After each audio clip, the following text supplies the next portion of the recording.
الحمد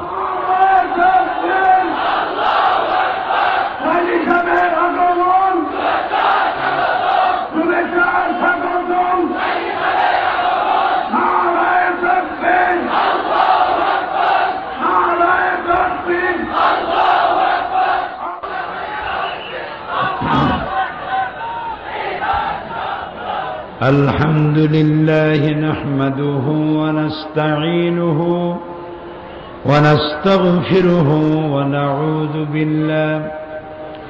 ونعوذ بالله من شرور أنفسنا ومن سيئات أعمالنا من يهد الله فلا مضل له ومن يضلل فلا هادي له ونشهد أن لا إله إلا الله وحده لا شريك له ونشهد أن سيدنا وحبيبنا ومولانا محمدا عبده ورسوله الذي أرسله بالحق بشيرا ونذيرا وداعيا إلى الله بإذنه وسراجا চট্টগ্রাম সমাজ কল্যাণ পরিষদ কর্তৃক আয়োজিত 5 দিন ব্যাপী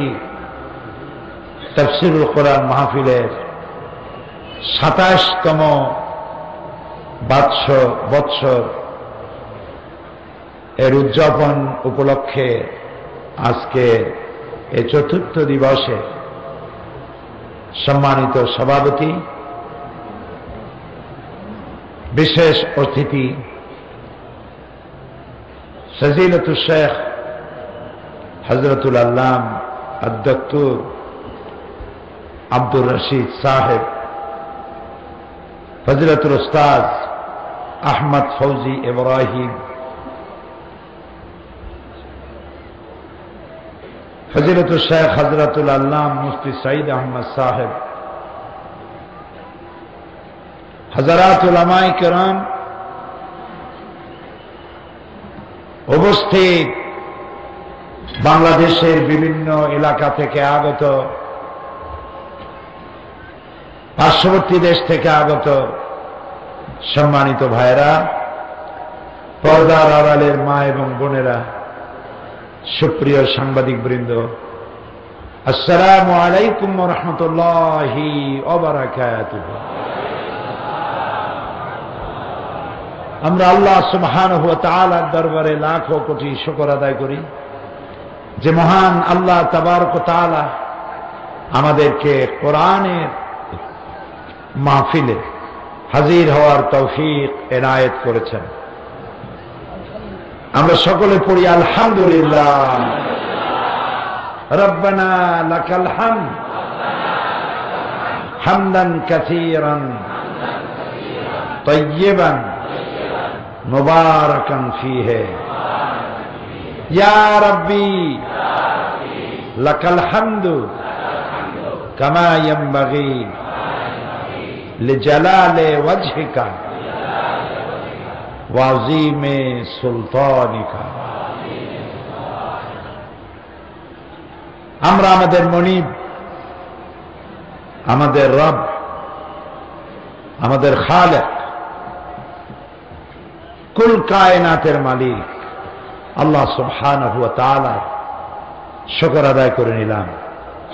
তিনি দয়া করে আমাদেরকে কোরআনে কারীমের আজিম মাহফিলে শরীক হওয়ার তৌফিক এনায়েত করেছেন। আবারও বলি আলহামদুলিল্লাহ। আমি আসার আগে আপনারা অনেক বড় বড় আলেমদের মুখ থেকে গারা কাদার মালফুজাত আপনারা শুনেছেন। এখানে মামলাকাতুল আরাবিয়া সৌদিয়া মক্কা আল মুকাররমা থেকে জামিয়া উম্মুল কোরা বিশ্ববিদ্যালয় মক্কা আল মুকাররমার উস্তাদ হযরতুল শেখ আদ-ডক্টর আব্দুর রশিদ সাহেব আতালাল্লাহু আমরাহু ওয়া বারাকাল্লাহু ফি হায়াতি। তিনি আপনাদের সামনে বয়ান করেছেন ইন্টারন্যাশনাল ইসলামিক ইউনিভার্সিটি চট্টগ্রামের জন্য গৌরব। এ বিশ্ববিদ্যালয়ের সম্মানিত উস্তাদ ফজিলতুল উস্তাদ আহমদ ফৌজি ইব্রাহিম তিনি আপনাদের সামনে আলোচনা করেছেন। আরো ওলামায়ে কেরাম কথা বলেছেন, বিশেষ করে ফুরফুরা পীর সাহেবের মাদ্রাসা দারুস সালাম মিরপুর ঢাকা। এই বিশাল মাদ্রাসার মুহাদ্দিস, বুখারী শরীফ এবং আবু দাউদ শরীফ পড়ান, হাফেজে কোরআন মুফতি হযরত মাওলানা সঈদ আহমদ সাহেব অত্যন্ত সুন্দর আলোচনা আপনাদের সামনে করেছেন। আলহামদুলিল্লাহ। এসব আলেমদেরকে বেশি করে দাওয়াত দিবেন, হেদায়েতের কথা বেশি বেশি শুনতে পারবেন, যে কথার মধ্যে গল্পগুজব নাই, কে কোন জায়গায় ফু দিয়া গ্লাস ফাটায় ফেলাইছে, বাংলাদেশে বসে মক্কার কুত্তা তাড়াইছে, পুকুরে ফু দিয়ে আগুন জ্বালায় ফেলাইছে, এইসব হাবিজাবি ওয়াজ করে না। কোরআন আর হাদিস দিয়ে কথা বলেন, মানুষকে হেদায়েতের কথা শোনান। এইসব আলেমে দ্বীন এদেরকে দাওয়াত দিবেন, আল্লাহ হেদায়েত নসিব করে দিবেন। যেহেতু আপনারা অনেক কষ্ট করে আসেন, আবার রাত্রে ফিরে যেতে হয়, আর আমার সামনে সাবজেক্ট থাকে, বিষয় থাকে, সে বিষয়ের উপরে আলোচনা করে একটা সফল পরিণতির দিকে নিয়ে যেতে চাই। সেজন্যে একটু দেরি হলেও আমি গুছিয়ে বলতে চেষ্টা করব। বিমাশিয়াতিল্লাহ তাআলা বিইজনিল্লাহ। সুবহানাকা লা ইলমা লানা ইল্লা মা আল্লামতানা আলাইহি তাওয়াক্কালতু ওয়া ইলাইহি উনীব। তার কাছে সাহায্য কামনা করি। প্রথমে একটি সংশোধনী। এক ভাই আমাকে লিখেছেন, গতকাল মাহফিলে বন বিভাগের সমস্ত কর্মচারীগণকে একচেটিয়া দুর্নীতিবাজ বলে আখ্যায়িত করেছেন। এতে আমরা মর্মাহত, ভারাক্রান্ত, দুঃখিত। আমি কি তাই করেছি? হয়তো তিনি ভুল করেছেন বুঝতে। আমি বলেছি বিশাল বন বিভাগ আমাদের, এই বন বিভাগকে রক্ষা করার জন্য সরকার ফরেস্ট ডিপার্টমেন্টের নামে যে পরিমাণ কর্মচারী কর্মকর্তা দেওয়া প্রয়োজন রক্ষা করার জন্য, ততটা দিতে সক্ষম হয়নি। এজন্য আল্লাহ কিছু গার্ড দিয়ে দিয়েছে। তারা কারা?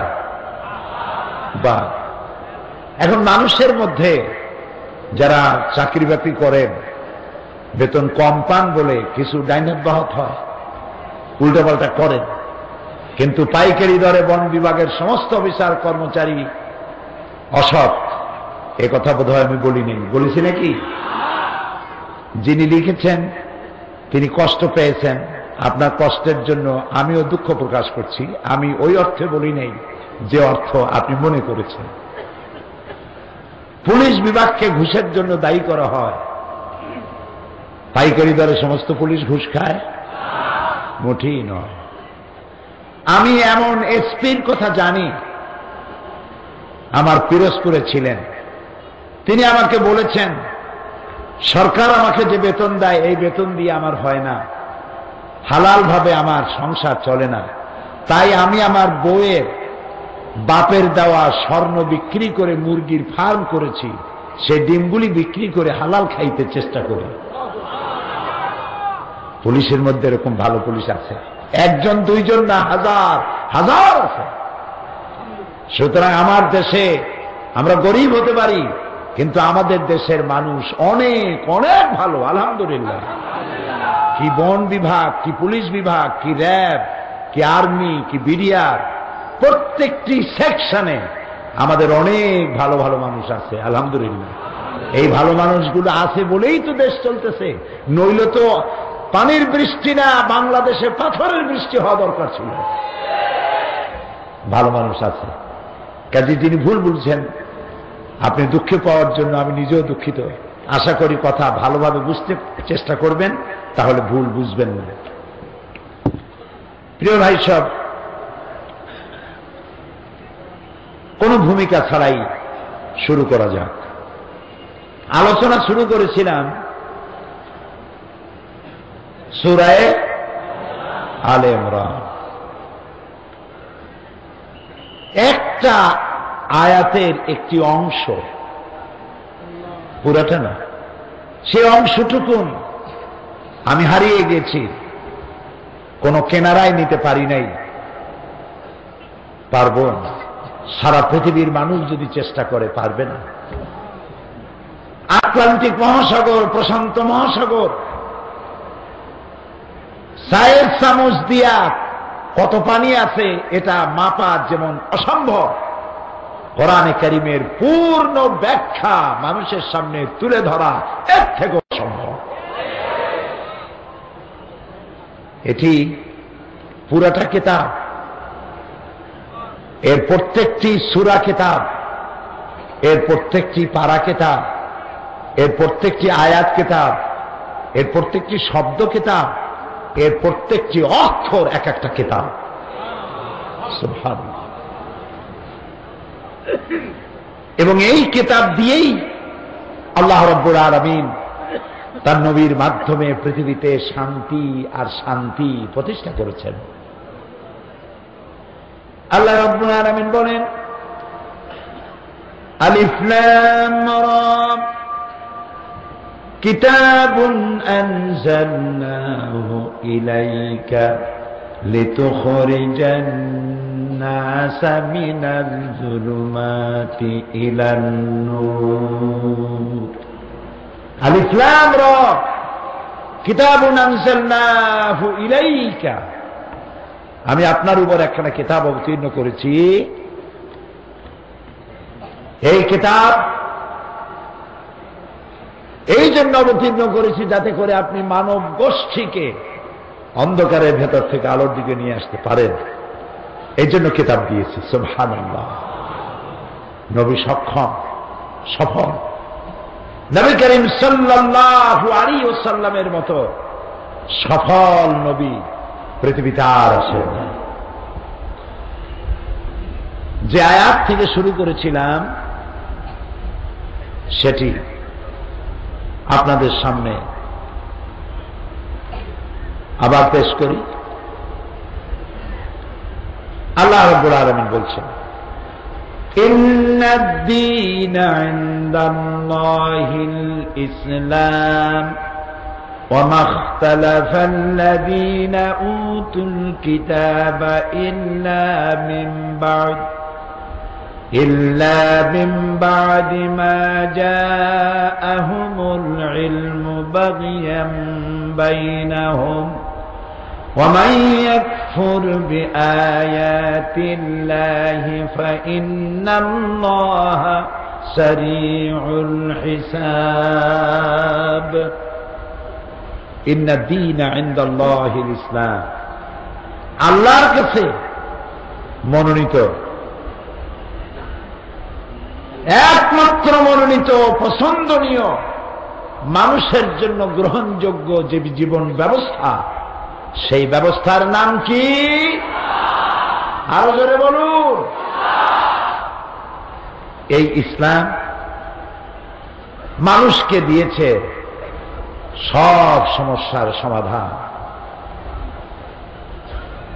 সাদা এবং কালো মানুষের ব্যবধান দূর করেছে, শ্রমিকের অধিকার দিয়েছে, শিশুর অধিকার দিয়েছে, মানবাধিকার দিয়েছে, সাম্প্রদায়িক সম্প্রীতি দিয়েছে। এই পৃথিবীর মানুষকে আল্লাহ তাআলা দুইটি শ্রেণীতে ভাগ করেছেন। কয়টি শ্রেণী? একটি শ্রেণীর নাম হল পুরুষ, নর, আরেকটি শ্রেণীর নাম নারী। এই দুইটি শ্রেণীর মধ্যে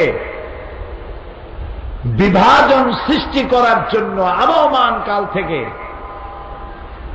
শয়তানের প্রচেষ্টা ছিল এবং মানুষেরা চেষ্টা করেছে শ্রেণী সংগ্রাম না হয়ে এক করার জন্য, কিন্তু কেউ পারেনি। পৃথিবীর কোন মতাদর্শ দিয়ে এক বানাতে পারে নাই। নারী এবং পুরুষের মধ্যে সম অধিকার সৃষ্টি করেছেন কেবলমাত্র আল্লাহ তাআলা। কে করেছেন? কে করেছেন? আল্লাহ তাআলা। এই যে কোরআন, কি নাম? কোরআন। এই কোরআন শরীফের ভিতরে আল্লাহ তাআলা মানুষের কথা বলেছেন। সেই মানুষের মধ্যে দুইটা শ্রেণী, একটা পুরুষ আর একটা নারী।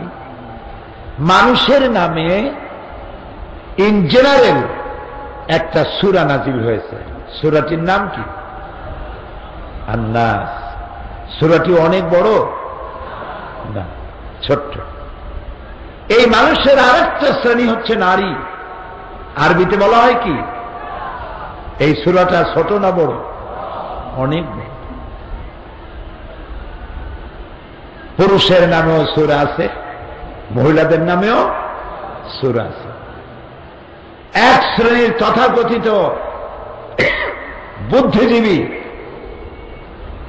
এক শ্রেণীর তথাকথিত কবি সাহিত্যিক, কলামিস্ট, যারা নারী এবং পুরুষের মধ্যে যুদ্ধ বাঁধাতে চায়, এই কথা বলে যে ইসলাম নারীকে ঠকিয়েছে, আল্লাহ নিজেই পুরুষকে জিতায় দিয়েছেন আর নারীকে ঠকাই দিয়েছেন। নাউজুবিল্লাহ বলবেন না জোরে? অথচ নারী এবং পুরুষকে সৃষ্টি করেছেন কে? আল্লাহ তাআলা। আল্লাহর কাছে মর্যাদার দিক থেকে নারী এবং পুরুষের মধ্যে কোনো তারতম্য করা হয় নাই। দেখুন আল্লাহ তাআলা বলছেন, ইন্নাল মুসলিমিনা ওয়াল মুসলিমাতি ওয়াল মুমিনিনা ওয়াল মুমিনাত, নিশ্চয়ই মুসলমান পুরুষ এবং মুসলমান নারী, ওয়াল কানিতিনা ওয়াল কানিতাত, আনুগত্য স্বীকারকারী পুরুষ এবং আনুগত্যকারী নারী, ওয়াস-সাদিকিনা ওয়াস-সাদিকাত, সত্যবাদী পুরুষ এবং সত্যবাদী নারী, ওয়াস-সাবিরিনা ওয়াস-সাবিরাত, ধৈর্যশীল পুরুষ এবং ধৈর্যশীল নারী, ওয়াল খাশিঈনা ওয়াল খাশিআত, বিনীত পুরুষ এবং বিনীত নারী, ওয়াল মুতাসাদ্দিকিনা ওয়াল মুতাসাদ্দিকাত, দানশীল পুরুষ এবং দানশীল নারী, ওয়াস-সায়িমিনা ওয়াস-সায়িমাত, রোজা পালনকারী পুরুষ এবং রোজা পালনকারী নারী, ওয়াল হাফিযিনা ফুরুজাহুম ওয়াল হাফিযাত, যৌনাঙ্গ হেফাজতকারী পুরুষ এবং যৌনাঙ্গ হেফাজতকারী নারী, ওয়ায-যাকিরিনা আল্লাহ কাসীরান ওয়ায-যাকিরাত, অধিক আল্লাহ জিকিরকারী পুরুষ এবং অধিক জিকিরকারী নারী, আ'আদ্দাল্লাহু লাহুম মাগফিরাতান ওয়া আজরান আযীমা, আল্লাহ তাআলা এই উভয়কে আল্লাহ তাআলা পুরস্কৃত করবেন এবং তাদেরকে আল্লাহ তাআলা জান্নাত দান করবেন। এখানে আল্লাহ তাআলা পুরুষের কথাই শুধু বলেছেন, নারীর কথা বলেন নাই? বলেছেন না? পুরুষ ইবাদত করলে সওয়াব পাবে বেশি আর নারী ইবাদত করলে সওয়াব পাবে কম, এরকম কোন কথা আছে? আল্লাহ রাব্বুল আলামিন বলেন, মান আমিলা সালিহাম মিন যাকারিন আও উনসা ওয়া হুয়া মুমিনুন ফালানুহইয়ান্নাহু হায়াতান তাইয়্যিবাতান ওয়া লানাজজিয়ান্নাহুম আজরাহুম বিআহসানি মা কানু ইয়ামালুন। আল্লাহ তাআলা বলেন, পুরুষ এবং নারীর মধ্যে যারাই ঈমান আনবে এবং ভালো কাজ করবে তাদেরকে আমি পবিত্র জীবন যাপনের সুযোগ দিয়ে দিব, আর আমি তাদেরকে শ্রেষ্ঠ পুরস্কার দান করব, উভয়কে দিব। পুরুষ আর নারীর জন্য সওয়াব দানের ব্যাপারে পুরস্কারের ভিতরে কোনো তারতম্য করা হবে না। জান্নাতে নারী এবং পুরুষ উভয়ের জন্য, শুধু পুরুষ জান্নাতে যাবে আর মেয়ে লোক যাবে না, এটা ঠিক নয়। আল্লাহ রাব্বুল আলামিন বলেন, ওয়ামান আমিলা সালিহান মিন যাকারিন আও উনসা ওয়া হুয়া মুমিনুন ফাউলাইকা ইয়াদখুলুনাল জান্নাহ। আল্লাহ তাআলা বলেন, বেহেশতের মধ্যে যেই ব্যক্তি পুরুষ হোক আর নারী হোক, যেই মুমিন পুরুষ বা নারী, যারাই আল্লাহ তাআলার জন্য নেক আমল করবে, নেক কাজ করবে, ভালো কাজ করবে, আল্লাহ তাআলা তাদের সকলকে জান্নাত দান করে দিবে। সবাই জান্নাতে চলে যাবে। আজকাল এক শ্রেণীর বুদ্ধিজীবীদের কথা বলছিলাম, তারা পুরুষের সাথে মেয়ে লোকদেরকে যুদ্ধ বাধায় দিতে চায়। তারা বলে পুরুষ শাসিত সমাজ, নারীর অধিকার থেকে বঞ্চিত, সুতরাং পুরুষ শাসিত সমাজ থেকে নারীদেরকে উদ্ধার করে তাদেরকে আরো বেশি ক্ষমতা দিতে হবে। নারীর ক্ষমতা কিছু সীমাবদ্ধতা আছে, সমান আপনি বানাইতে পারবেন না। সমান বানানো কি সম্ভব? কখনোই না। কেমনে সমান বানাবেন? নারীর কাজ আলাদা, পুরুষের কাজ আলাদা। এই দুটি কাজকে একরকম বানানো হয় নাই। দুনিয়ায় যত নবী পাঠানো হয়েছে, একজন নবীকেও, নারীর মধ্য থেকে একজন নারীকেও আল্লাহ তাআলা নবী বানান নাই। তাদের মসজিদের ইমামত প্রয়োজন নাই, আযান দরকার নাই, ইকামত দরকার নাই। আমেরিকা এক জাহিল, এক মূর্খ মহিলাকে দিয়ে আমেরিকা এক মসজিদের ইমামতি করেছে। আযানও দিয়েছে একজন মহিলা, পিছনে নামাজ পড়ছে পুরুষেরা। কত বড় কবর মোড়া! তারা বলে কোরআন শরীফে কোন জায়গায় আছে মেয়ে লোকেরা নামাজের ইমামতি করতে পারবে না? হাদিস শরীফে কোন জায়গায় আছে ইমামতি করতে পারবে না? তাহলে পাল্টা প্রশ্ন করতে হয় যে কোন জায়গায় আছে যে করতে পারবে? সুতরাং এ ধরনের মিথ্যে কথা বলে নারীদেরকে পুরুষের উপরে খেপাইতে চায়। আর আল্লাহ কি বলেন? আল্লাহ তাআলা বলছেন নারী এবং পুরুষ পরস্পরের শত্রু না। কি? আল্লাহ তাআলা বলেন, ওয়াল মুমিনুনা ওয়াল মুমিনাতু বা'দুহুম আউলিয়াউ বা'দ ইয়া'মুরুনা বিল মা'রুফি ওয়া ইয়ানহাউনা আনিল মুনকার।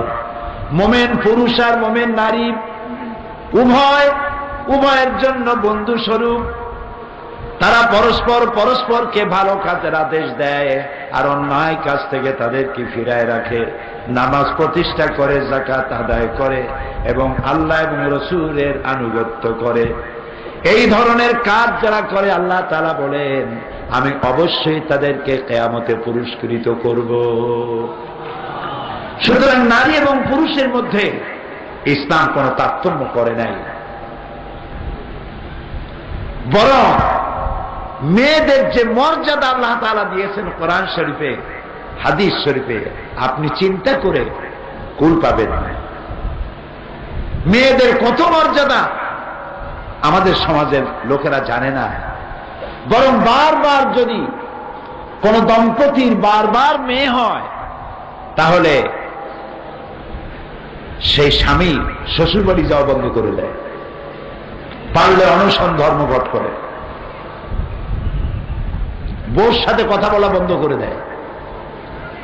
আচ্ছা আপনারা বলেন, যদি বউর বারবার মেয়ে হয়, পুত্র হয় না, সেজন্য কি বউ দায়ী? সেজন্য কি মেয়ে দায়ী? মানুষ যদি দায়ী হয় তাহলে শুধু মেয়ে লোকটাই দায়ী হবে কেন? বেটা তুমিও তো দায়ী। এই জন্য কোরআনে কারিমে আল্লাহ তাআলা বলেছেন, আমি কাউকে কন্যা সন্তান দেই, কাউকে পুত্র সন্তান দেই। শুনতেছেন? কাউকে কি দেই? কন্যা। কাউকে কন্যা সন্তান দেই, কাউকে পুত্র সন্তান দেই, কাউকে কন্যাও দেই পুত্রও দেই, কাউকে কিছুই দেই না। মালিককে আল্লামা ইবনে কাসির রাহমাতুল্লাহ আলাইহি তার তাফসীর ইবনে কাসিরে তিনি লিখেছেন, যেহেতু কোরআনে কারিমে আল্লাহ রাব্বুল আলামিন শুরু করেছেন আমি কাউকে কন্যা দেই, কাউকে পুত্র দেই, যেহেতু আল্লাহ কন্যা দিয়ে শুরু করেছেন, তাই যেই দম্পতির সর্বপ্রথম কন্যা সন্তান হয় সেই দম্পতি বেশি বরকতপূর্ণ। সুবহানাল্লাহ, আলহামদুলিল্লাহ। কারো যদি মেয়ে হয় ঘরে, আল্লাহ রাব্বুল আলামিনের হাবিব বলছেন, মান আলা জারিয়াতাইনি হাত্তা তাবলুগা জা ইয়াউমাল কিয়ামাতি আনা ওয়া হুয়া কাহাতাইনি ওয়া দাম্মা আসাবিআহু, রাওয়াহু মুসলিম। নবী করিম সাল্লাল্লাহু আলাইহি সাল্লাম বলেছেন, যদি কেউ 2 কন্যার পিতা হয় অথবা 3 কন্যার পিতা হয়, এই 2টি কন্যাকে যদি যত্ন করে, এই 3টি কন্যাকে যদি যত্ন করে, আদব শিখায়, দিন শিখায়, ঈমান শিখায়, তাহলে কিয়ামতের দিন ওই 2 কন্যা 3 কন্যার পিতা আর আমি মুহাম্মদ সাল্লাল্লাহু আলাইহি ওয়াসাল্লাম জান্নাতের ভেতরে পাশাপাশি অবস্থান করব। আমাদের দেশে ছেলের যত্ন বেশি না মেয়ের যত্ন বেশি? হ্যাঁ, ছেলের যত্ন বেশি। ছেলে যদি হয় কোলে নেয়, ঘাড়ে নেয়, মাথায় নেয়। ছেলেটাকে যত্ন করে বেশি, মেয়েটাকে যত্ন করে না। নবী করিম সাল্লাল্লাহু আলাইহি ওয়াসাল্লাম বসে আছেন দরবারে নববী, সাহাবায়ে কেরাম বসা। একটা ছোট্ট ছেলে হামাগুড়ি দিতে দিতে আসছে। যার ছেলে, সে ছেলেটাকে তুলে নিয়ে গালে চুমা দিয়া কোলের উপরে বসাইল। এরপরে ছোট একটা মেয়ে আসলো, মেয়েটিকে হাত দিয়া ধরিয়া এক পাশে বসাই দিল। রাহমাতুল্লিল আলামিনের চোখ এড়ালো না। প্রশ্ন করলেন, ওই লোকটিকে, ছেলেটি কার? তিনি বললেন আমার। মেয়েটি কার? তিনি বললেন আমার। রাসূলুল্লাহ বললেন, তোমার কি উচিত ছিল না তোমার 2টি সন্তানের সাথে সমান ব্যবহার করা? মেয়েটারে কোলে উঠাইয়া চুমা দিলা, ছেলেটারে কোলে উঠাইয়া চুমা দিয়া কোলে উঠায় বসালে, আর মেয়েটাকে হাত দা ধরে দূরে বসাইলা। এই তারতম্য করা তোমার জন্য ঠিক হয় না। নবী করিম সাল্লাল্লাহু আলাইহি ওয়াসাল্লাম তিনি বলেছেন, যদি কোনো ঘরের মধ্যে একটি কন্যা সন্তান প্রসব করে মা, আল্লাহর নবী বলেন, ওই ঘরের ভিতরে একটা রহমতের ফেরেশতা প্রবেশ করে আর বলে, আসসালামু আলাইকুম ইয়া আহলাল বাইত, হে গৃহের মালিকেরা, গৃহবাসীরা, তোমাদের উপরে আল্লাহর রহমত বর্ষিত হোক। এরপরে নবজাতক কন্যাটির পাশে গিয়ে কন্যার মাথার উপরে নূরের তৈরি হাত বুলায় ফেরেশতা আর বলতে থাকে, এই মেয়েটিকে যে যত্ন করবে, যে আদর করবে, দিন শিখাবে, ঈমান শিখাবে, আর বয়স হলে পরে সৎপাত্রস্থ করবে, সাহায্য করবে, কিয়ামত পর্যন্ত আল্লাহ রাব্বুল আলামিন ওই লোকটির প্রতি তার সাহায্য অব্যাহত রাখবে। এইরকম একটি হাদিস পুত্র সন্তানের জন্য নাই, আছে কন্যা সন্তানের জন্য। মেয়েদেরকে গালি দেওয়া হয়। নবী করিম সাল্লাল্লাহু আলাইহি ওয়াসাল্লাম বলেছেন, লা তুকরিহুল বানাত ফাইন্নী আবুল বানাত। মেয়েদেরকে গালি দিও না, তিরস্কার করো না, মেয়েদেরকে খারাপ জেনো না, কারণ আমি মুহাম্মদ সাল্লাল্লাহু আলাইহি ওয়াসাল্লাম মেয়েদের পিতা। রাসূলুল্লাহ বলেছেন, যখন বাইরে যাবে, বিদেশে যাবে, বাজারে যাবে, কিছু না কিছু উপহার সামগ্রী কিনে আনবে, আর এনে সর্বপ্রথম দেবে মেয়েদেরকে, তারপরে দেবা ছেলেদেরকে। এইটা আপনাদের বিপক্ষে গেছে নাকি? সুবহানাল্লাহ বলবেন না? নারীর সম্মান কে দিল? ইসলাম। কে দিয়েছে? আজ পাশ্চাত্য ওয়েস্টার্ন সিভিলাইজেশন, পাশ্চাত্য সভ্যতার দাবিদার যারা, তারা আমাদেরকে ভদ্রতা শিখায়, গণতন্ত্র শিখায়। তোমরা কি নারীর সম্মান দিতে পেরেছ? তোমরা তো সেদিন দিয়েছ নারীদের ভোটাধিকার, সেদিন দিয়েছ নারীর কেনা বেচার এখতিয়ার। আর আজ থেকে ১৫০০ বছর পূর্বে রাসূলুল্লাহ নারীর মর্যাদা দিয়ে গিয়েছে।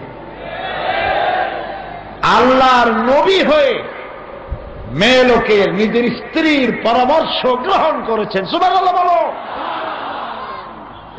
সুলহ হুদাইবিয়া, হুদাইবিয়ার সন্ধি মুসলমানদের জন্য এক মারাত্মক হৃদয় বিদারক ঘটনা ছিল। ওমরা করতে এসেছেন, ওমরা করতে দেওয়া হলো না। সন্ধিপত্র লেখা হচ্ছে, নবী করিম সাল্লাল্লাহু আলাইহি সাল্লামের পক্ষ থেকে মিন মুহাম্মদ রাসূলুল্লাহ সাল্লাল্লাহু আলাইহি সাল্লাম ওয়া বাইনা কুরাইশ। কাফেরদের নেতারা বলল, মুহাম্মদ বলেন না সাল্লাল্লাহু আলাইহি ওয়াসাল্লাম,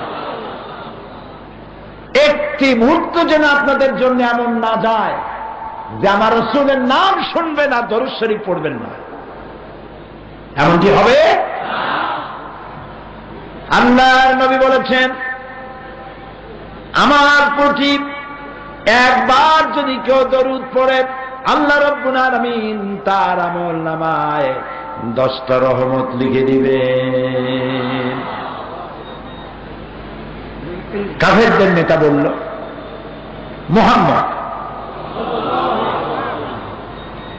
যদি তার নামের সামনে রাসূলুল্লাহ লেখাই হয়, তাহলে তো সন্ধির কোনো প্রয়োজন নাই, আমরা তো রাসূলুল্লাহ মানি না। নাউযুবিল্লাহ, এই সন্ধি হবে না। রাসূলুল্লাহ বললেন, হযরত আলী রাদিয়াল্লাহু তাআলা আনহুকে বললেন, আলী, আমার নামের সামনে যেখানে রাসূলুল্লাহ লেখা আছে এটা কেটে দাও। হযরত আলী বলেন, ইয়া রাসূলুল্লাহ, সারা জীবন আপনার হুকুম পালন করেছি, আনুগত্য করেছি, মৃত্যু পর্যন্ত আনুগত্য করি যাব, কিন্তু আজকের আপনার এই হুকুম মানা আমার পক্ষে সম্ভব হবে না। আমি মুহাম্মদ নামের সামনে থেকে রাসূলুল্লাহ কাটা আমার পক্ষে সম্ভব নয়। রাসূলুল্লাহ বললেন, আমাকে দেখাও কোন জায়গায় লিখেছো, আমি কেটে দেই। কেটে দিলেন, সন্ধি হয়ে গেল।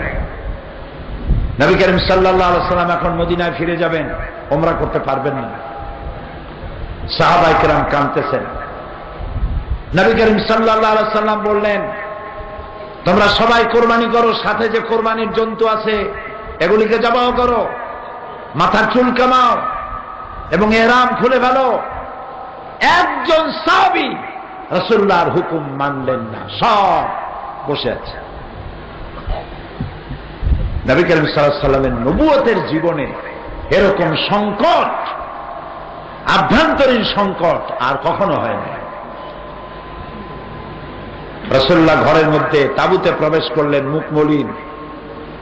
নবী করিম সাল্লাল্লাহু আলাইহি ওয়াসাল্লামের স্ত্রী হযরত উম্মে সালমা রাদিয়াল্লাহু তাআলা আনহা, তিনি বললেন, ইয়া রাসূলুল্লাহ, আপনার মুখ মলিন কেন? অসন্তুষ্ট হয়ে বসে আছেন কেন? রাসূলুল্লাহ বললেন, আমার জীবনে, নবুয়তের জীবনে এমন অবস্থা কখনো হয় নাই। আমার সাহাবীরা আমার হুকুম পালন করছে না।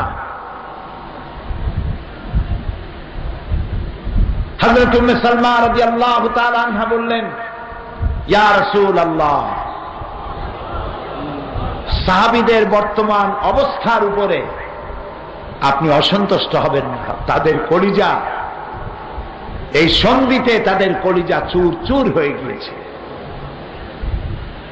আপনি নিজে সর্বপ্রথম জবাহ করেন, নিজের মাথার চুল কামান, এহরাম খোলেন, সাহাবীরা আপনাকে অনুসরণ করবেন।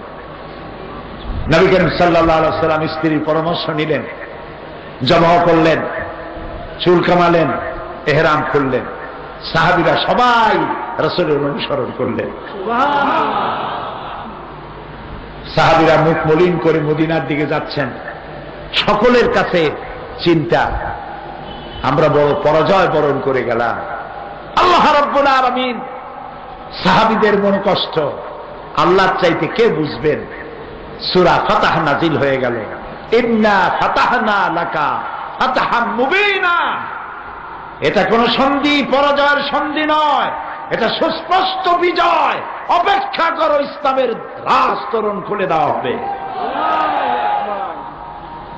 নারীর মর্যাদা আল্লাহ দিয়েছেন, ইসলাম দিয়েছে, নবী দিয়েছেন, পাশ্চাত্য দিতে পারে নাই। পাশ্চাত্য নারীকে ভোগ করার জন্য হাজারো ব্যবস্থা করেছে, মর্যাদা দিতে পাশ্চাত্য পারে নাই। পাশ্চাত্যের চিন্তা, নারীর শরীরের কাপড় আর কত কমানো যায়, এটাই হচ্ছে তাদের প্রত্যেক দিনের চিন্তা আর গবেষণা। নিজেদের ব্যাপারে খুব সচেতন। ফুল প্যান্ট পরা, মোজা পরা, প্যান্ট দিয়ে জুতা ঢাকা, রাস্তা দিয়ে হেঁটে গেলে সুইপার লাগে না, ওর প্যান্টের কামি রাস্তা সারা। জামা গায়ে দিতে প্যান্টের মধ্যে ইন করা, এখানে আবার কি কাফন না কি করে কফি লাগানো, গলায় আবার টাইট করে বাঁধা, কোন আলো যেন শরীরের কোন জায়গায় দিয়ে ঢুকতে না পারে, শরীর যেন কেউ না দেখে। আর যার শরীর ঢাকতে বলা হলো, সেই নারীর শরীরের কাপড় ইঞ্চি ইঞ্চি করে কমাতে কমাতে কোথায় নিয়ে গেছে। আমার মনে হয় শয়তান লজ্জায় কাঁদতেছে আর চিন্তা করতেছে যে আমি শয়তান হইয়া লাভ হইল।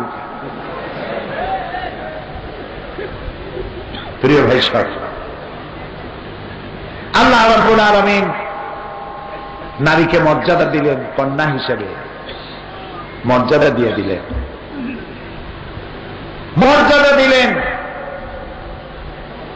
এই মেয়ে বড় হলো, যৌবন পেল, বিবাহের জন্য তাকে ইখতিয়ার দেওয়া হলো। জবরদস্তি করে বিয়ে দিতে পারবেন না, মেয়ের মত লাগবে। মেয়েকে জিজ্ঞেস করতে হবে, আপনি পিতা, আপনি মাতা, ঠিক আছে, কিন্তু জোর করে তার মতের বাইরে আপনি বিবাহ দিতে পারবেন না। আবার মেয়েরও উচিত নয়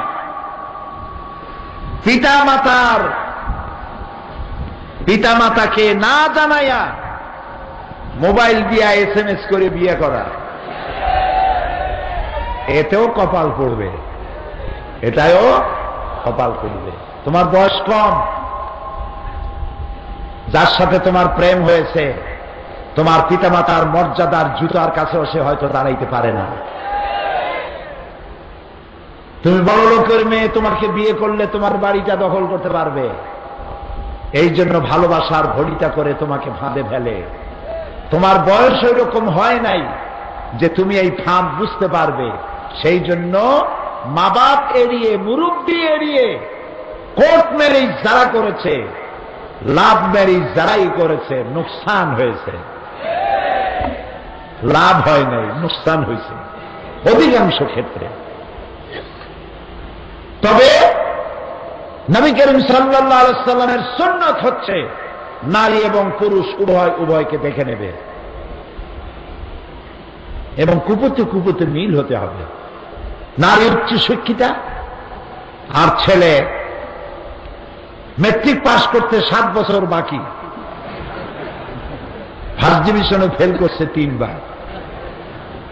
বড় লোকের ছেলে, গলায় সোনার চেন, দেখতে আলকাতরার মতো, কিন্তু মেয়ে চাই পূর্ণিমার চাঁদের মতো। এটা কি মিশবে? মিশবে না। মেয়েরাও আজকে কম যায় না। আগে তো মেয়ে দেখতে যাওয়া হতো, বলতো দাঁড়াও, মেয়ে দাঁড়াইতো, দাঁত বের করে, দাঁত বের করত, মাথার চুল কত, চুল ফালাও, হাঁটো, হাঁটত। আপনি কি গরু কিনতে গেছেন? এটা তো মানুষ। নাম কি? না না না, জিজ্ঞেস করতেছে মেয়েকে নাম কি? আধুনিক নাম। কয় যে আমার নাম অক্সিজেন বেগম। সুন্দর নাম, এটাই তো চাই। কোরআন শরীফ পড়তে জানি কিনা তা জিজ্ঞেস করে না। রবীন্দ্রনাথের প্যান প্যানানি সুর জানো কিনা, সারে গামা, পাদানিসা, বাবা খালু, মামা নানা, এগুলো জানো কিনা? কপাল করে কি বুড়া বেটাকে জিজ্ঞেস কর কোরআন পড়তে জানো কিনা। জিজ্ঞেস করুন, মা তোমার নাম কি? মেয়েরা আজকাল জমানা উল্টে গেছে, জমানা উল্টে গেছে। পুরুষ পক্ষের থেকে জিজ্ঞাসাবাদ করার পরে এবার কন্যা নিজেই প্রশ্ন করে, তোমাদের মধ্যে কে বিয়ে করবে আমারে? তো বললো যে মিস্টার বল্টু মিয়া। আচ্ছা, স্ট্যান্ড আপ, দাঁড়াও, হাঁটো, দাঁত বের করে।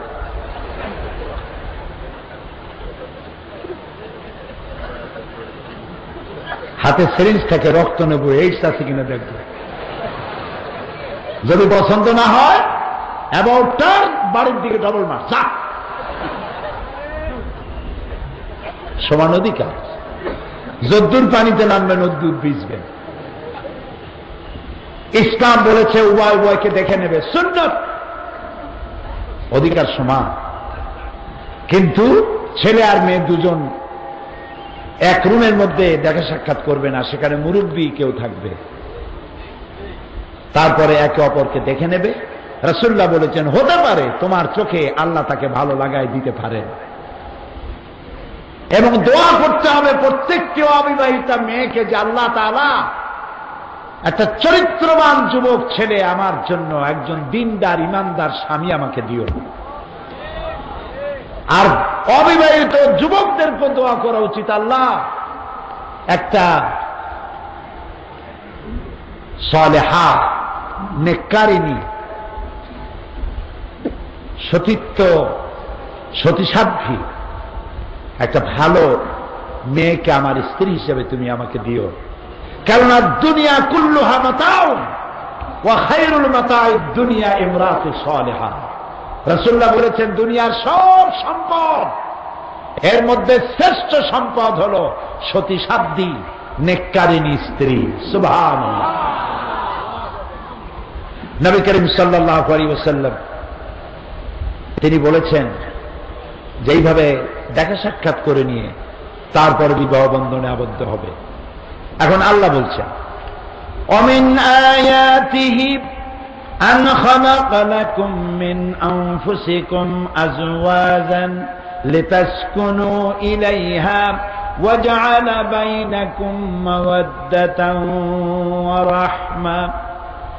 আমি তোমাদের থেকে তোমাদের জোড়া সৃষ্টি করেছি, আর তোমাদের পরস্পরের মধ্যে আমি ভালোবাসার সৃষ্টি করেছি, আর এরপরে তোমাদের মধ্যে সহৃদয়তা আর করুণার সৃষ্টি করে দিয়েছি। ভালোবাসা কে দিলেন? আল্লাহ তাআলা। ভালোবাসার কথা, স্বামী এবং স্ত্রীর মধ্যে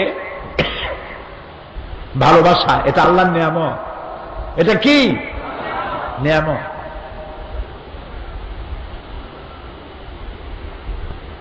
ছেলে হলো সিলেটের, মেয়ে হলো চট্টগ্রামের। চট্টগ্রামের ছেলে শুটকি দারুণ পছন্দ করে, সিলেট বা ঢাকার মেয়ে শুটকির গন্ধ শুনলে দরজা দরজা বন্ধ করে দিয়ে থাকে। একজনের মেজাজের সাথে আর একজনের মেজাজের মিল নাই, রুচির মিল নাই। একজনের পরিবারের সাথে আর এক পরিবারের চালচলনের মিল নাই, এতে তো প্রত্যেক মুহূর্তে মারামারি হওয়ার কথা। আল্লাহ তাআলা বলেন আমি ভালোবাসা সৃষ্টি করে দিয়েছি, সুবহানাল্লাহ। একজন আর একজনের জন্য জীবন দিয়ে দিতে পারে, সুবহানাল্লাহ। আর যখন বার্ধক্যে পৌঁছে গেল তখন সেই ভালোবাসা আমি সহৃদয়তা এবং করুণার সৃষ্টি করে দিলাম বুড়া বুড়ির মধ্যে, সুবহানাল্লাহ।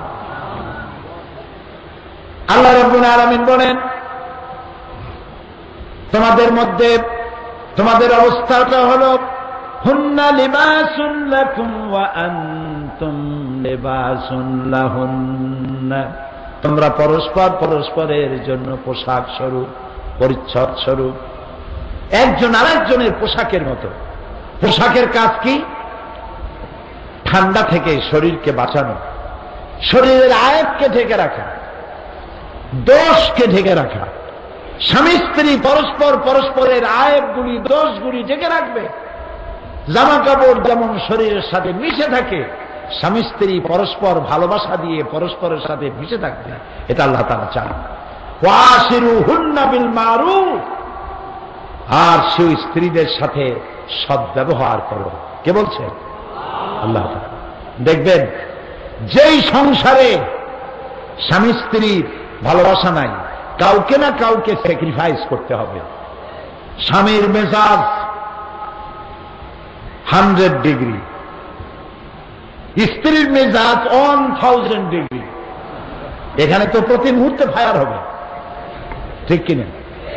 কাউকে না কাউকে স্যাক্রিফাইস করতে হবে, এবং স্যাক্রিফাইস পুরুষেরই বেশি করতে হবে। রাগ করতেছেন নাকি?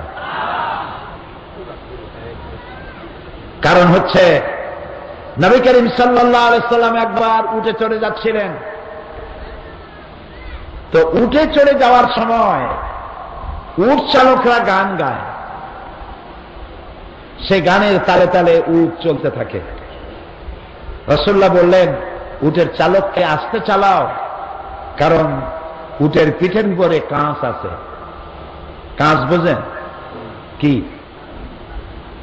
গ্লাস, কাঁচ। মহিলা ছিলেন, রাসূলুল্লাহ মেয়েদেরকে কাঁচের সাথে তুলনা করেছে। কাঁচ ঠোকা লাগলেই ফেটে যায়, ভেঙে যায়। তাদের মনটা নরম এবং ক্ষণভঙ্গুর, অল্প কথায় বিগড়ে যায়।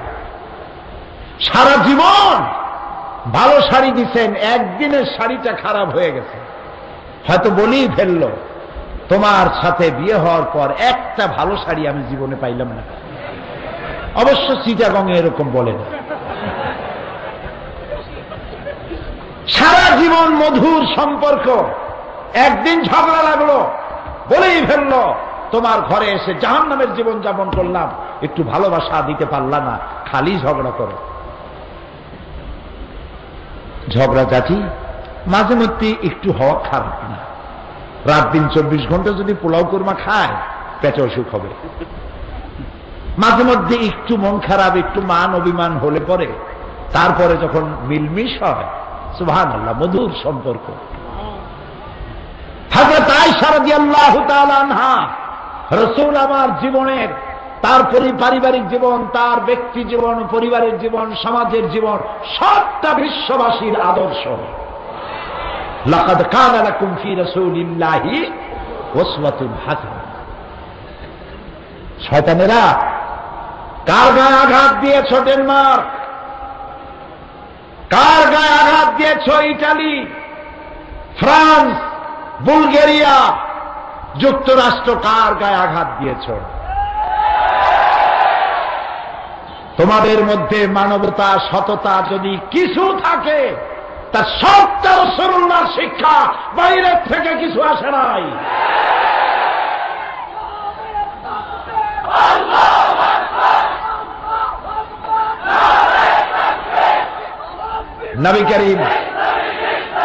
নবী করিম সাল্লাল্লাহু আলাইহি ওয়াসাল্লাম স্ত্রীদের সাথে মনোমালিন্য হয়েছে। হযরত আবু বকর রাদিয়াল্লাহু তাআলা আনহু বলেন, তিনি শুনতে পেলেন হযরত আয়েশার বড় আওয়াজ, রাসূলুল্লাহর সঙ্গে ঝগড়া হচ্ছে। উচ্চস্বরে কথা বলছেন। তিনি ভেতরে চলে গেলেন, বললেন, আয়েশা তুমি আল্লাহ রসুলের সাথে এইভাবে কথা বলো, থাপ্পড় দিয়ে আগায় নিয়ে গেছেন। রাসূলুল্লাহ সাল্লাল্লাহু আলাইহি ওয়াসাল্লাম হযরত আয়েশাকে ধরে নিজের পিঠের পিছনে নিয়ে গেলেন। হযরত আবু বকর রাদিয়াল্লাহু তাআলা আনহু চলে যাওয়ার পর রাসূলুল্লাহ মুস্কি হেসে বললেন, আয়েশা দেখলা কেমনে তোমার আজকে আমি বাঁচাই দিলাম। সুবহানাল্লাহ বলতে ইচ্ছে করে। আরে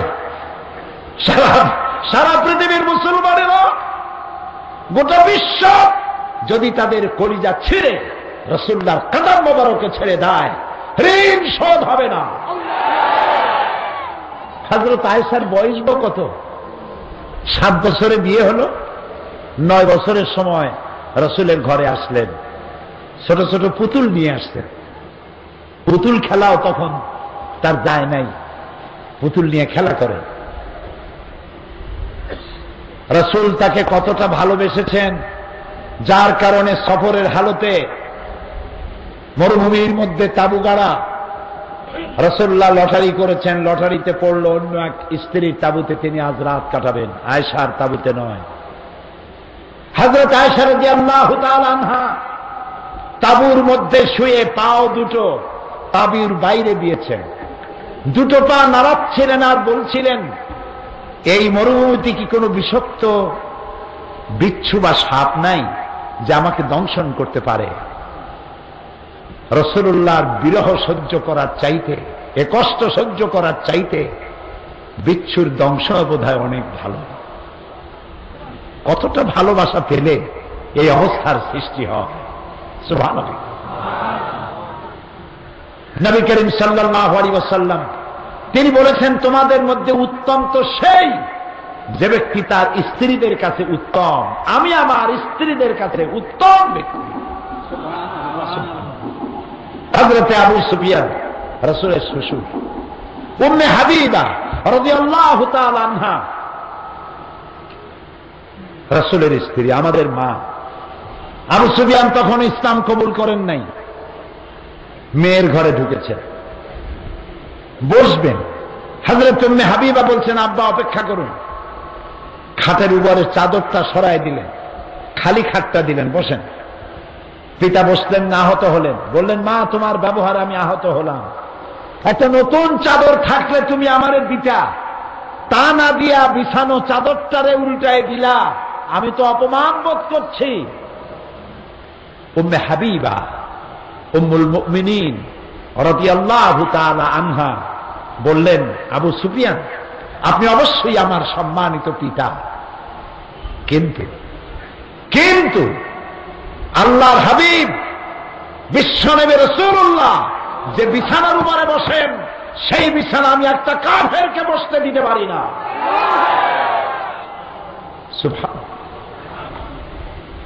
প্রিয় ভাই সব, এই পৃথিবীতে রাসূলুল্লাহ শুধু দিয়েই গেছেন, কিছু নিয়ে যান নাই, শুধু দিয়েছেন, শুধু শিক্ষা আর শিক্ষা।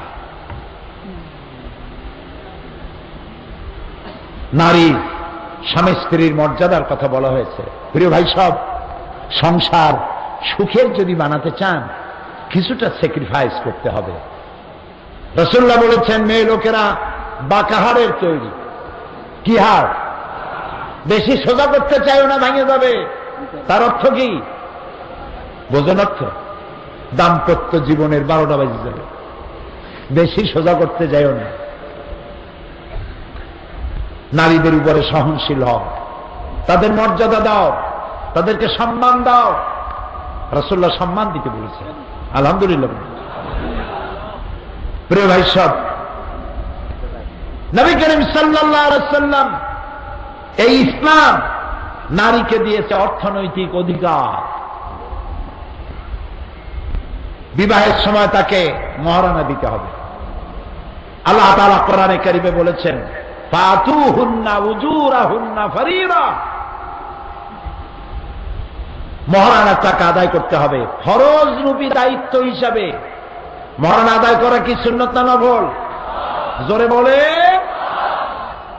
আজকাল বিবাহে দেখা যায় মহারানার টাকা বাদে 7,77,753 টাকা 1 পয়সা। এটা কি বাটার দোকান? মহারানা সেই পরিমাণ বাঁধবেন, আপনার গোষ্ঠীর মর্যাদার উপরে নির্ভর করে না। মহারানা টাকা আদায় করবে কে? স্বামী। কে? ও যেন দিতে পারে সেই পরিমাণ, সেজন্য দিতে হবে। মহারানা টাকা সঠিকভাবে আদায় করতে হবে। অনেক পুরুষ আছে স্ত্রীর কাছে ক্ষমা চায়, লজ্জা হওয়া উচিত। কেন ক্ষমা চাইবেন? আপনার স্ত্রী, আর আপনার আদায় করে দেওয়া ফরজ। যারা বিবাহ করার পর মহারানা আদায় করেন নাই, সেরকমের লোক মাহফিলে আছে না?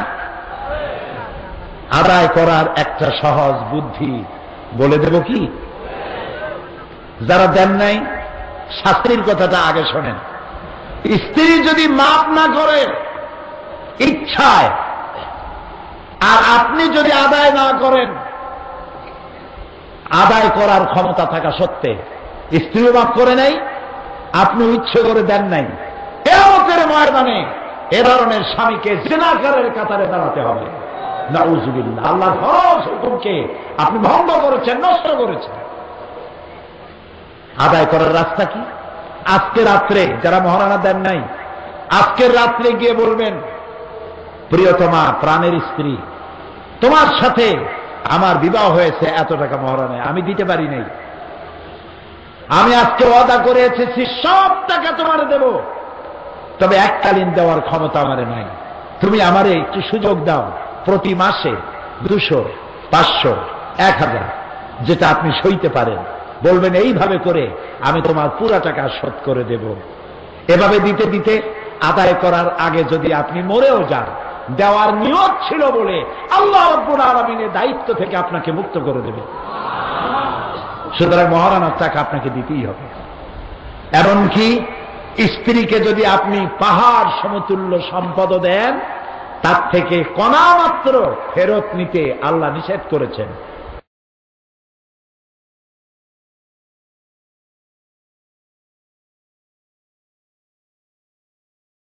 খুলশি আবাসিক এলাকা, এই গুলিস্তানের মতো ভালো ভালো, এই জায়গার বিশাল বিশাল বাড়ি দেখে বাইরে দাঁড়িয়ে আনন্দ আপনি চিন্তা করার কোনো কারণ নাই যে বাড়ির ভিতরে খুব শান্তি আছে। চিন্তা করার কারণ নাই। আপনি তো ভিতরের অবস্থা জানেন না। আমি কিন্তু পাইকারি দরে কথা বলি না, বন বিভাগের মতো রাগ করবেন না। ভালো আছে, মন্দ আছে।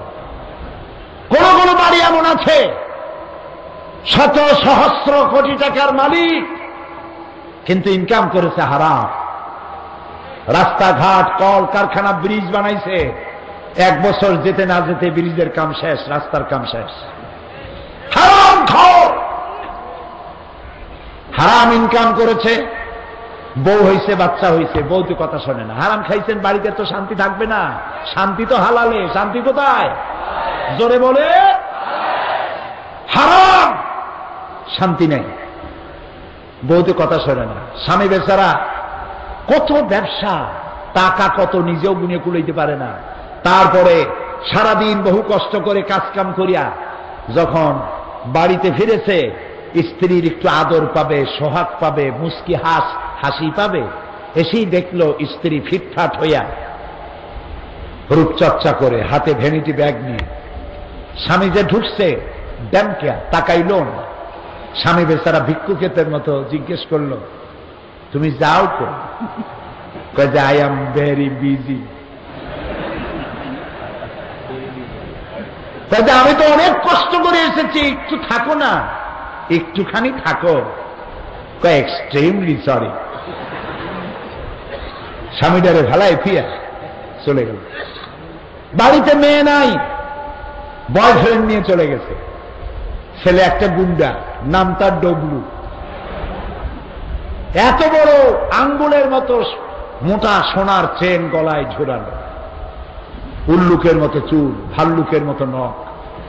তারে দেখলে 3-4 জগ পানি খাওয়া লাগে বর্ষটে।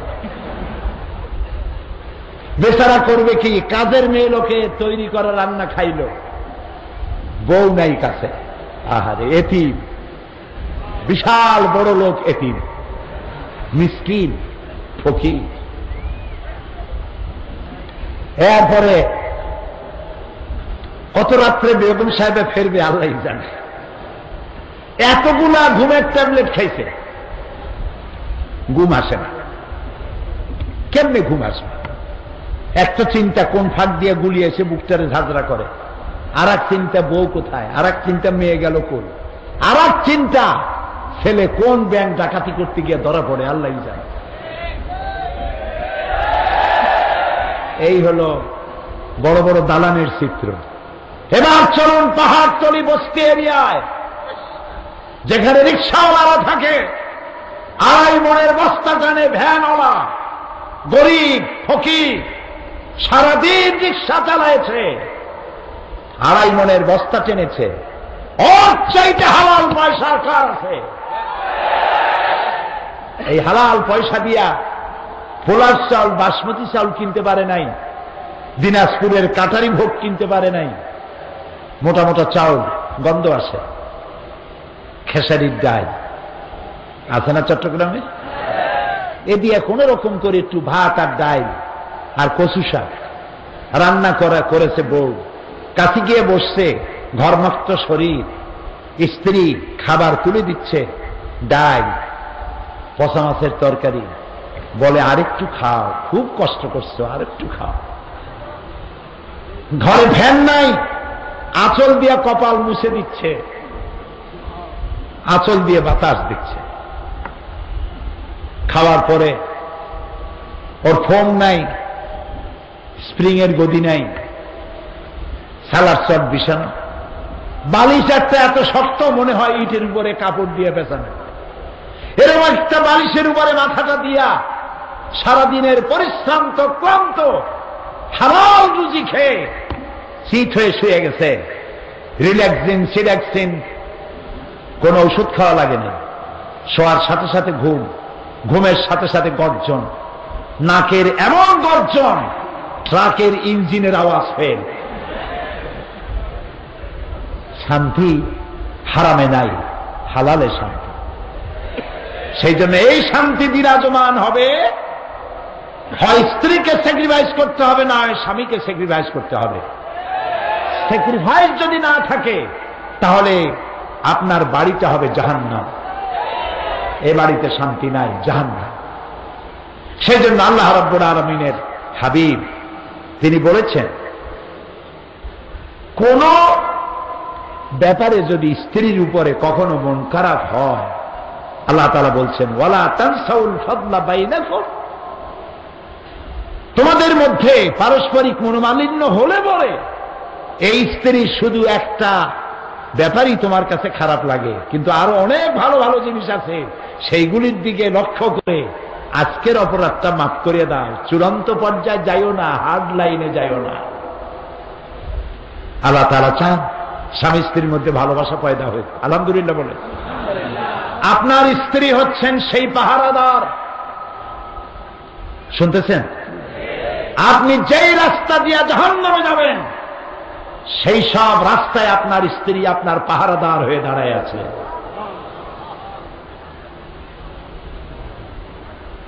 এই দিক থেকে নারী এবং পুরুষের অধিকার সমান, কিন্তু মর্যাদার দিক থেকে স্বামীর মর্যাদা বেশি। সুবহানাল্লাহ। মা বোনেরা ভালো করে শুনুন, তিরমিজি শরীফের হাদিস। আল্লাহর নবী বলেন, হাদিসে এসেছে নবীজি একদিন দুর্গম পাহাড়িয়া এলাকা দিয়া যেতেছিলেন। এক পাহাড়িয়া উট এসে নবীজির কদম মোবারকে সেজদা দিল, চুমা খাইল। সাহাবীরা বললেন, ইয়া রাসূলুল্লাহ, উটের কি সৌভাগ্য, নবীজির কদম মোবারকে সেজদা দিল, চুমা দিল। আপনি যদি আমাদের অনুমতি দিতেন তাহলে আমরা আপনার কদমের উপরে চুমা দিয়া জীবনটারে ধন্য করতাম। নবীজি বললেন, আমি যদি মানুষকে আল্লাহ ছাড়া কারো সামনে সেজদা দিতে বলতাম তাহলে আমি অবশ্যই সমস্ত মেয়ে লোকদেরকে বলতাম সমস্ত স্ত্রীদেরকে বলতাম তারা যেন তার স্বামীকে সেজদা দেয়। স্বামীর মর্যাদা এখানে বেশি, আর অধিকার সমান, কিন্তু মর্যাদার দিক থেকে স্বামীর মর্যাদা বেশি। ওই সমস্ত মহিলারা নির্বোধ, যেসব মহিলারা স্বামীকে নিজেকে স্বামীর সমকক্ষ মনে করেন। স্বামীর মর্যাদা দিতে হবে, অধিকারটা সমান। এরপরে স্ত্রী কিছুদিন পর মা হয়ে গেল। সুবহানাল্লাহ কয়, কি হয়ে গেল? মা। মর্যাদা তখন কমলো না আরো বাড়লো? কদ্দুর বাড়লো? বুখারীর হাদিস, সালা রাজুলুন ইয়া রাসূলাল্লাহ মান আহাক্কুন নাস বিহুসনি সাহাবাতি ক্বালা উম্মুক। একজন সাহাবী জিজ্ঞেস করলেন, ইয়া রাসূলাল্লাহ, আমার কাছে উত্তম ব্যবহার কে পেতে পারে? নবীজি বললেন, তোমার মা। তারপরে কে? তোমার মা। তারপরে কে? তোমার মা। তারপরে কে? তোমার পিতা। তাহলে মায়ের মর্যাদা কয় গুণ বাড়লো? বলেন সবাই। 3 গুণ বৃদ্ধি পেল মায়ের মর্যাদা। এই যে কোরআন শরীফ, এটা কি? আমার আল্লাহ বলেন, وَقَضَى رَبُّكَ أَلَّا تَعْبُدُوا إِلَّا إِيَّاهُ وَبِالْوَالِدَيْنِ إِحْسَانًا। তোমার রবের পক্ষ থেকে চূড়ান্ত সিদ্ধান্ত হয়ে গেছে কি? আমি আল্লাহর ইবাদত করার পর মা বাপের এহসান করবে, তাদের সাথে ভালো ব্যবহার করবে। সুবহানাল্লাহ বলবেন না? আমাদেরকে যারা ভদ্রতা শিক্ষা দিতে আসে, কই থেকে আসে? ইউরোপ, আমেরিকা, আমাদেরকে শিখাইতে আসে। বসন্তের পাখি। তোমরা নিজেরা শেখো, আমাদের শিখান লাগবে না। সেখানে ছেলে যখন বড় হয়, গার্লফ্রেন্ড নিয়ে চলে যায়, বাপের খবর নেয় না।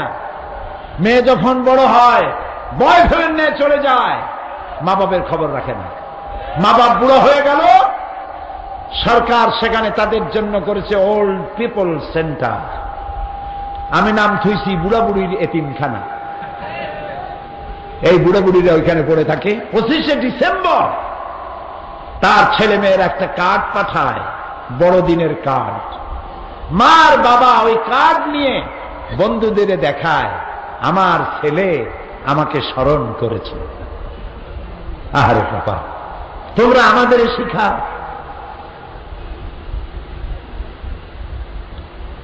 আমাদের দুর্ভাগ্য যে আমরা ইসলামকে চিনি নাই, ইসলামকে বুঝি নাই। ইসলামের রূপ যদি পরিপূর্ণ আমরা গ্রহণ করতে পারতাম, ইউরোপ এবং আমেরিকা মুসলমানদের সামনে মাথা নত করে দিত কিয়ামত পর্যন্ত।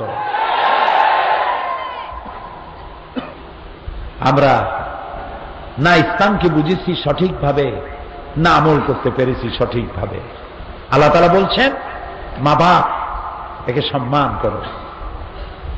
আল্লাহ তাআলা বলছেন, তোমার মা বাপ যখন বুড়ো হয়ে যাবে, বুড়া হইলে মেজাজ ভালো হয় না খিটখিটে হয়? চট্টগ্রামে হয় না? হয়।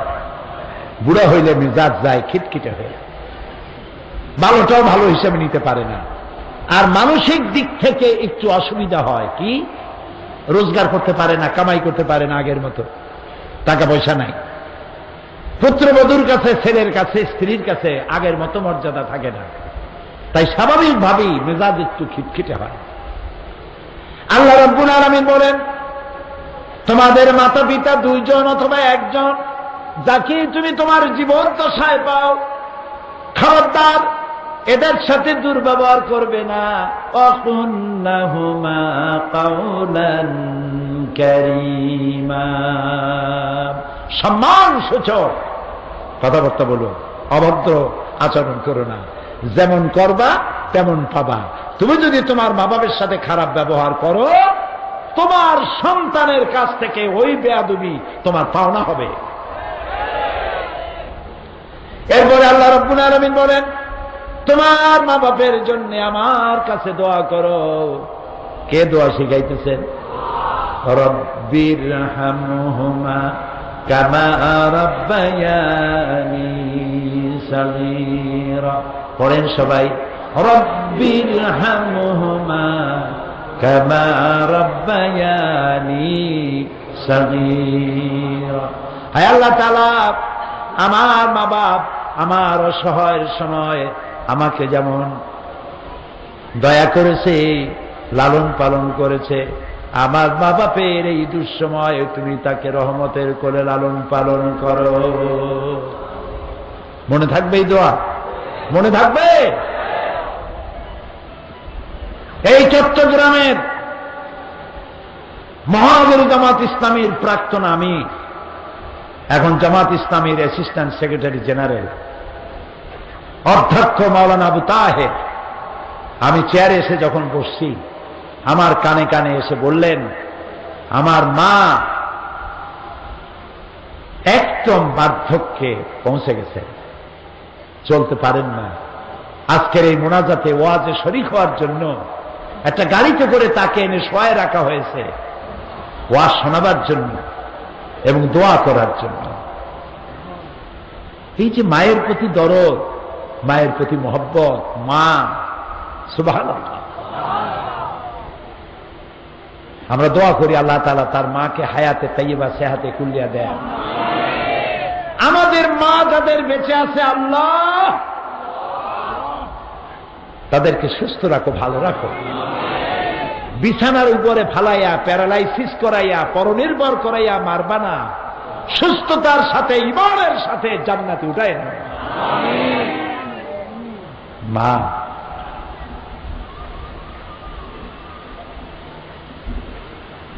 আল্লাহ রাব্বুল আলামিনের নবী বলেছেন, তিনজনের দোয়া কবুল হবে, মুসাফিরের দোয়া, মাজলুমের দোয়া, আর মা বাপ যদি দোয়া করে, ওই দোয়া আল্লাহ রাব্বুল আলামিনের দরবারে মঞ্জুর হয়ে যায়।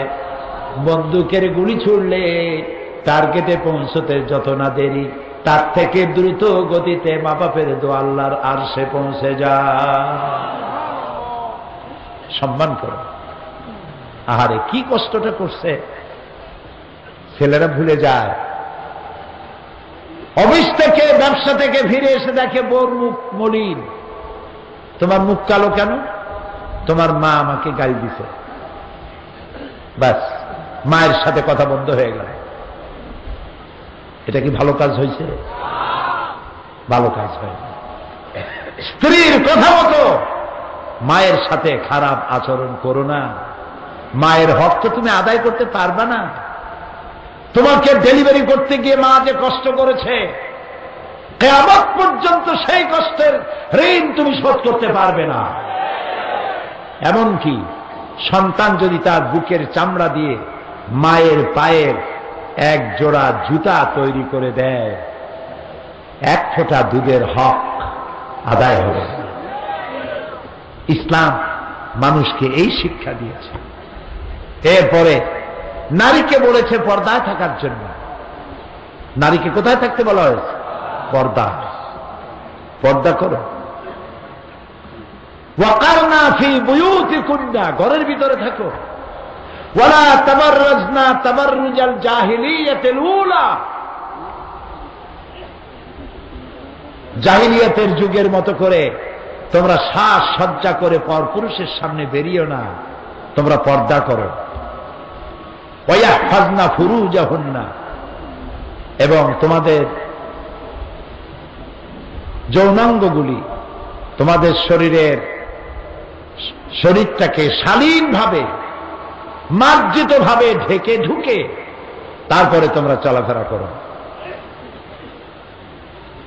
ওয়ালা তাকরাবুজ জিনা ইন্নাহু কানা ফাহিশাতান ওয়া সা সাবিলা, জিনা করা তো দূরের কথা, জিনার নিকটবর্তীও হয়ো না। লক্ষ্য করেছেন? জিনা করা তো দূরের কথা, জিনার কাছেও যেও না।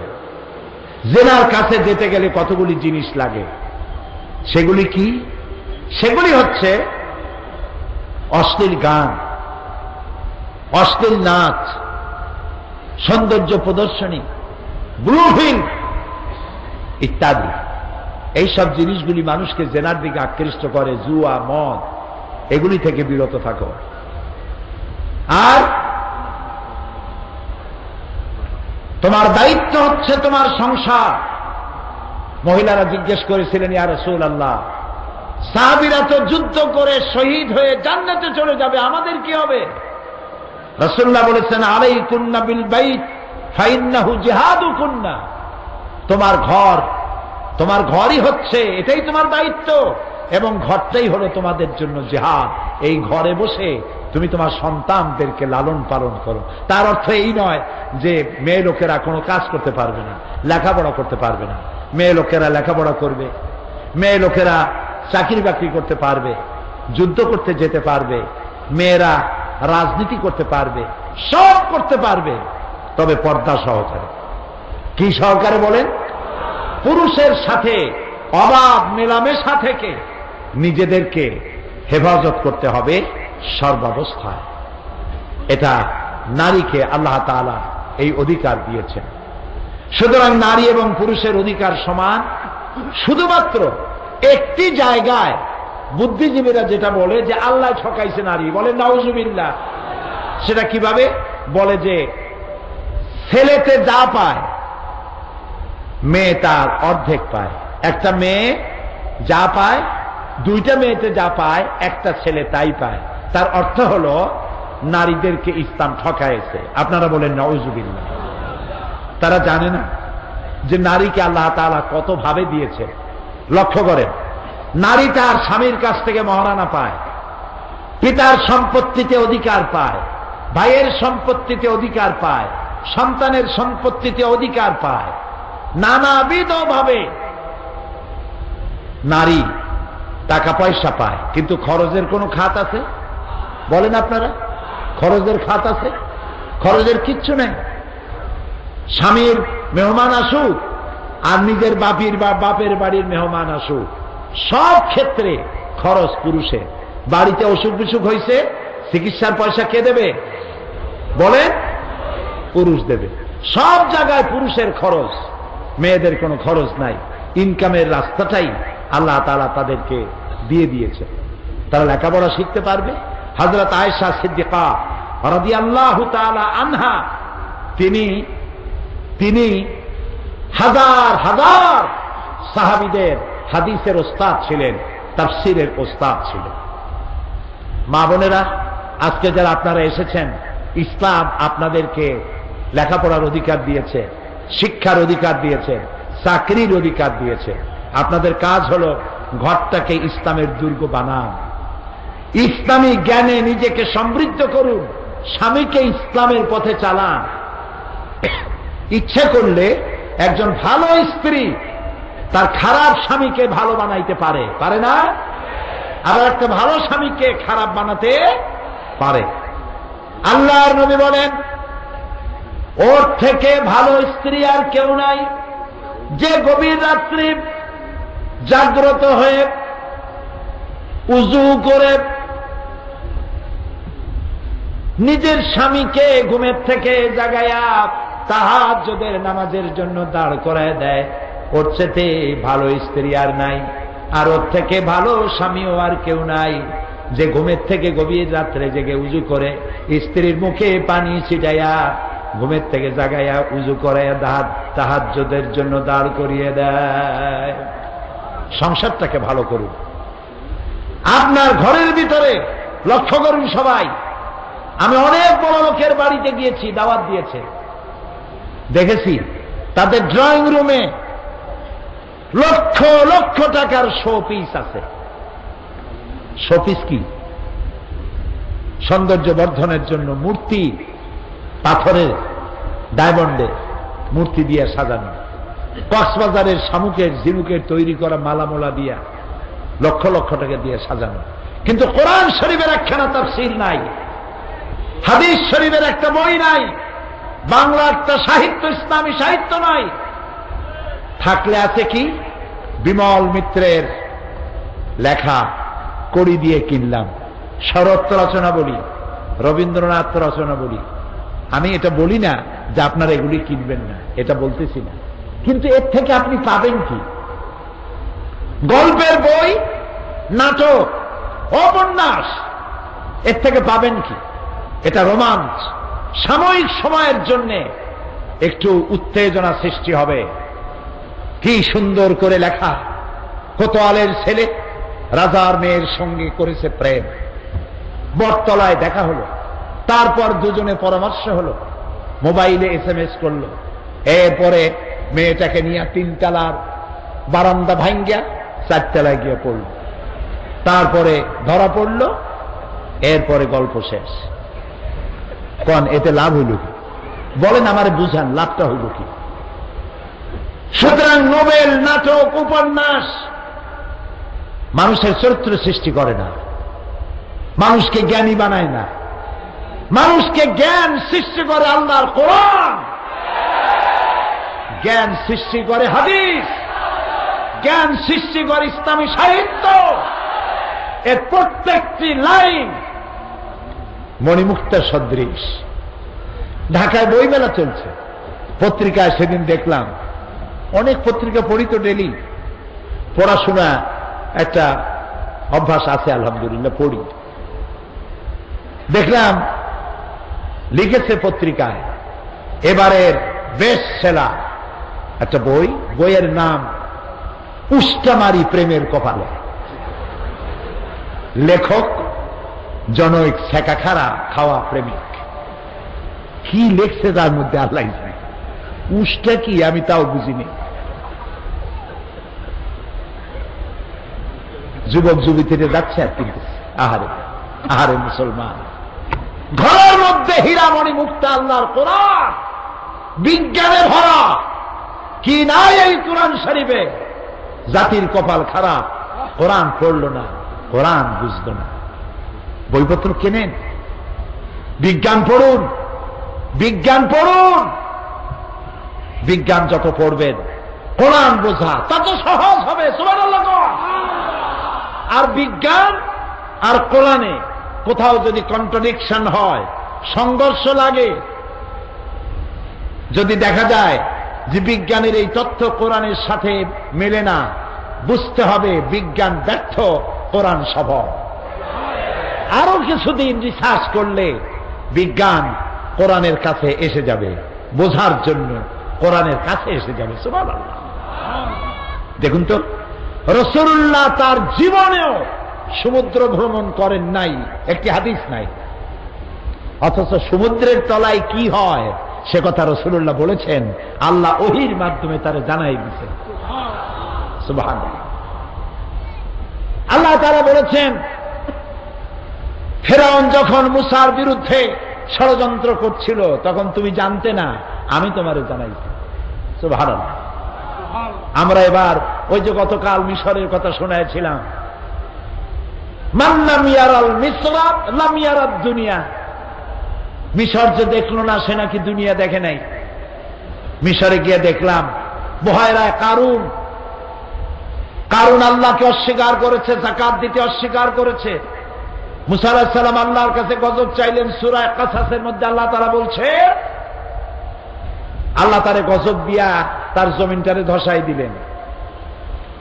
কারুনের যে সম্পদ ছিল, সেই সম্পদ যে সিন্ধুকে ছিল, সেই সিন্ধুকের চাবিগুলি বহন করত বহু সংখ্যক লোক, উটের পৃষ্ঠে সওয়ার হয়ে এই চাবিগুলি বহন করত।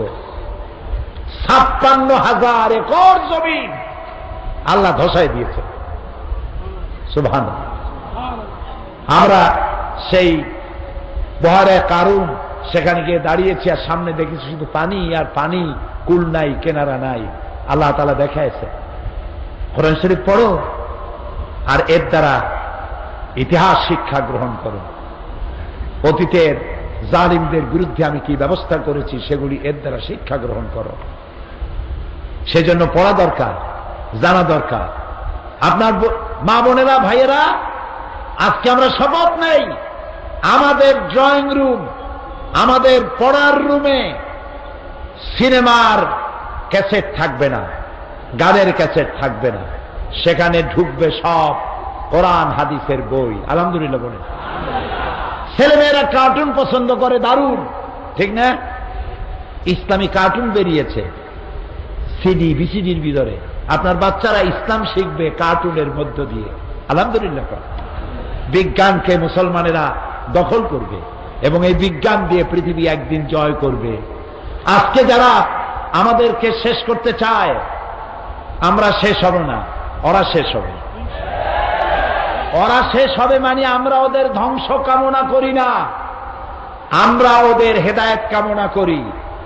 আজ হোক কাল হোক ইউরোপ এবং আমেরিকার জনগণ ইসলামের কাছে আত্মসমর্পণ করবেই, ইনশাআল্লাহ করবে। আজকে সেজন্য আমাদেরকে দেখতে হবে যে আমাদের এই পৃথিবীতে শান্তি প্রতিষ্ঠার জন্য ইসলামের কোনো বিকল্প নাই। ইসলাম শান্তি প্রতিষ্ঠায় সব থেকে অগ্রণী ভূমিকা পালন করেছে। আলহামদুলিল্লাহ বলে। আমেরিকা আমাদেরকে গণতন্ত্রের কথা বলে, কিন্তু সেই গণতন্ত্র মুসলমানদের জন্য নয়। কথা কি বোঝেন? ও যে গণতন্ত্রের কথা বলে, সেই গণতান্ত্রিক চর্চা আমরা যদি করি তাহলে আমরা ওদের দৃষ্টিতে সঠিক করি নাই। আলজেরিয়ার নির্বাচনে ইসলামিক সালভেশন পার্টি শতকরা 80% ভোট পেয়ে ক্ষমতার দুয়ারে চলে গেল। যেহেতু মুসলমানরা গণতন্ত্রের মাধ্যমে ইসলাম ক্ষমতায় যাবে, আমেরিকা বরদাস্ত করে না। প্যালেস্টাইনে, আহারে ফিলিস্তিন, উড়ে এসে জুড়ে বসল ইহুদিরা আরব ভূখণ্ডে। কারা রাখলো? ইউরোপ এবং আমেরিকা। ফিলিস্তিনে এসে বসায় গেল আরব বিশ্বের বিস্ফোরা ইহুদিদেরকে। আচ্ছা, এখানে বসাই না কেন? তোমার দেশে তো জায়গা অভাব নাই। গত বছর কমনওয়েলথ পার্লামেন্ট অ্যাসোসিয়েশনের সরকারি প্রোগ্রামে আমি কানাডা ভ্রমণ করলাম, গভর্নমেন্ট ডেলিগেশনে। কানাডা আমেরিকার চাইতেও আকারে অনেক বড়, আয়তনে আমেরিকার চাইতেও বড়। মানুষ বাস করে কত? মাত্র 3 কোটি পপুলেশন। কত? 3 কোটি। অথচ আমার ঢাকার রাজধানী, বাংলাদেশের রাজধানী ঢাকা শহরে লোক বাস করে 1.5 কোটির উপরে। ওর অত বড় দেশে 3 কোটি। আমেরিকার বিশাল দেশ। অস্ট্রেলিয়া আমি সফর করেছি। অস্ট্রেলিয়া 70টা বাংলাদেশ এক জায়গায় করলে যা হয়, একটা অস্ট্রেলিয়া এত বড়। ইহুদিগুলারে ফিলিস্তিনে ফালাইয়া, মুসলমানদের না জ্বালাইয়া তোমাদের অস্ট্রেলিয়ায়, তোমাদের কানাডায়, তোমাদের আমেরিকায় নিয়ে সুন্দরভাবে জামাই আদরে রাখো, অসুবিধা কি? এই ইহুদিগুলি প্রত্যেক দিন ফিলিস্তিনি মুসলমান মারতেছে। ওরা কামান দিয়ে, প্যালেস্টাইনি মুসলমান গোলাপ ফুলের মতো সুন্দর, তাই না? ওরা কামানের গোলা মেলে মুসলমানদেরকে হত্যা করছে। আর ছোট্ট ছোট্ট বাচ্চারা মায়ের কাছ থেকে বিদায় নেয়, আসসালামু আলাইকুম মা, বিদায় দাও, জান্নাতে যাচ্ছি। কামানের মোকাবেলা করে পাথর দিয়ে, গুল্লিবাস না কি বলে, রাবারের গুলি ভরে টান দিয়ে মারে, গুলতি না কি কয়, আপনারা বলেন ঠান্ডা। আচ্ছা, আপনারা বুঝলে হয়। এই এভাবে টানিয়া ওইটা মারলো, পাথর মারলো, অস্ত্র নাই। কামানের গুলি খেয়ে গোলাপের পাপড়ির মতো সুন্দর সুন্দর সম্ভাবনাময় জীবন হাজার হাজার প্যালেস্টাইনি নরনারী, যুবক যুবতী, শিশু কিশোর শেষ হয়ে গেল পৃথিবীর বুক থেকে। বহু সাধনা আর কষ্টের পরে, অনেক রক্তের পরে গণতন্ত্রের উপরে ভিত্তি করে হামাস ক্ষমতায় এলো। আমেরিকার দৃষ্টিতে এটা গণতন্ত্র হয় নাই। বসনিয়া চেচনিয়ায় গণতন্ত্র হয় নাই। তার মানে হচ্ছে মুসলমানদেরকে তারা শত্রু ভাবে। প্রিয় ভাই সব, আমেরিকার জনগণের বিরুদ্ধে আমাদের কোনো ক্ষোভ নাই। আমি আমেরিকার 52টি স্টেটের 22টা স্টেট সফর করেছি। আমেরিকার জনগণ নিঃসন্দেহে ভালো, কিন্তু শয়তান হচ্ছে যারা ক্ষমতায় থেকে সমস্ত মুসলমানদেরকে জ্বালায় পোড়ায়, তারাই শয়তান। আমেরিকার জনগণের সাথে আমাদের কোনো দুশ্মনী নাই। সেখানকার জনগণ ভালো। ওখানকার জনগণেরাও এখন টের পাইছে, এই যে ফ্লোরিডা এবং ওহাইওতে রেটিনা আর ক্যারোসিন নাকি এটা হইল, রেটিনা আর ক্যাথরিনা নাকি গজব, শহর লন্ডভন্ড হয়ে গেল। খোদার গজব ঠেকাবি কেমনে? আমেরিকান গভর্নমেন্ট বলেছে 100 বছরের ভিতরে এই শহর আর তারা বানাইতে পারবে না। সাহায্য যারা দিতে গেল, আমাদের ভদ্রতা শিখাও। সাহায্যের ডালা নিয়ে যারা গেল ফ্লোরিডায় আর ওহাইওতে, একটি নারীও ধর্ষণের হাত থেকে বাঁচে নাই। আমার দেশের মুসলমানেরা যখন উপকূলীয় জলোচ্ছ্বাস আর ঘূর্ণিঝড়ে যখন আহত হয়, ঘর বাড়ি ভেঙে যায়, আমার আর্মি, আমার বিডিআর, আমার পুলিশ, আমার জনগণ সেখানে সাহায্য দিতে গিয়ে কাউকে ধর্ষণ করেছে 1000 বছরের ইতিহাসে নজির নয়। আমাদেরকে শিখাইতে আইসো না। নির্বাচন আসলেই বসন্তের পাখিরা উড়ে আসো, তোমরা শেখো, আমাদের শিখান লাগবে না। আমেরিকা মানবাধিকারের কথা বলে, তাই না? মানবাধিকারের একদিকে তোমরা গণতন্ত্রের ফেরিওয়ালা, আর একদিকে মানবাধিকারের ঠিকাদার। কি মানবাধিকার তোমরা দেখাইলা? আমার নবীর দিকে তাকাও। বন্দীরা যুদ্ধে বন্দী হয়েছে, রাসূলুল্লাহ বলেছেন একজন বন্দী যদি 10টা নিরক্ষরকে অক্ষর জ্ঞান সম্পন্ন করাতে পারে, তাহলে এই শর্তে তাকে মুক্তি দেওয়া হবে। বন্দীরা শুধু স্ত্রী পুত্রই কাছে পায় নাই, নইলে খাওয়া পরায় সম্মানে তাদের কাউকে কষ্ট দেওয়া হয়েছে বলে পৃথিবীর ইতিহাস প্রমাণ করবে না। কিন্তু তোমরা কি করেছ? ইরাকের আল গরিব কয়েদখানায় কি করেছ? মুসলমান কয়েদিদেরকে, গ্রেফতারকৃত কয়েদিদেরকে উলঙ্গ করে একটার উপরে আরেকটা মানুষ দিয়া পিরামিড গড়ে তুলেছ। তোমরা উলঙ্গ করে মুসলমানদের গলায় কুত্তার বেল পরিয়ে রাস্তায় রাস্তায় টেনেছ। 70 বছরের বৃদ্ধা নারীকে হাত আর পায়ের উপরে ভুট করিয়া গাধা বানাইয়া তার পিঠের উপরে সওয়ার হয়ে তোমরা হেঁটেছ। মুসলমানদের মুখের উপরে পেশাব করেছ। তোমরাও ভদ্রতার দাবি করো।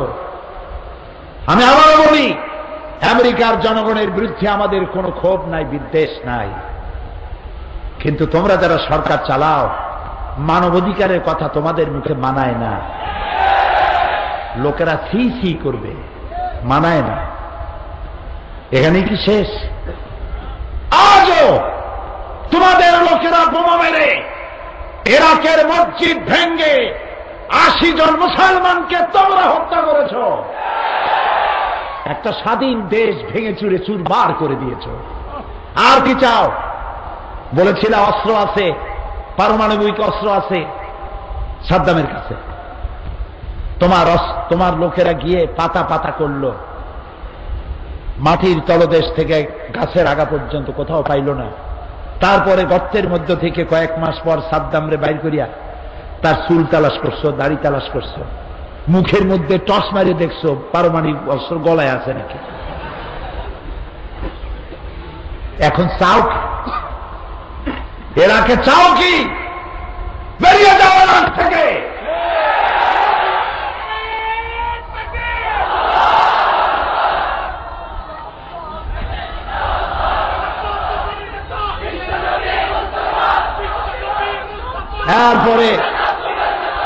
এরপরে গুয়ান্তানামো বে কিউবার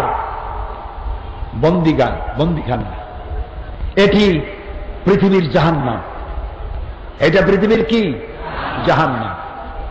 জাতিসংঘ তো বাংলাদেশে না, জাতিসংঘ বলতেছে এটার এখন বন্ধ করো। কি করেছো তোমরা সেখানে? পৃথিবী জানে, পৃথিবীর কাছে স্পষ্ট হয়ে গেছে, তোমার সভ্যতার কাপড়, সভ্যতার প্যান্ট, সভ্যতার আন্ডারওয়্যার সব খুলে গিয়েছে দুনিয়ার সামনে। তুমি কি করেছো? গুয়ান্তানামো বে মুসলমান কয়েদিদেরকে হাত পাও বাঁধা তার সামনে কোরআন শরীফ খুলে সেই কোরআনের উপরে তোমার সৈন্যরা পেশাব করেছে। আল্লাহর শাস্তির অপেক্ষা করো। ও আল্লাহ, তুমি শোনো, তুমি তো আমার সেই আল্লাহ যে ফেরাউনকে চুবিয়ে মেরেছ, নমরুদকে জুতা মেরে দুনিয়া থেকে বিদায় করেছ, আজ আমার রসুলকে যারা গালি দিয়ে আমার কলিজায় আগুন জ্বালালো, কোরআন শরীফে পেশাব করলো, ও আল্লাহ, তোমার কাছে শাস্তি দাবি করি।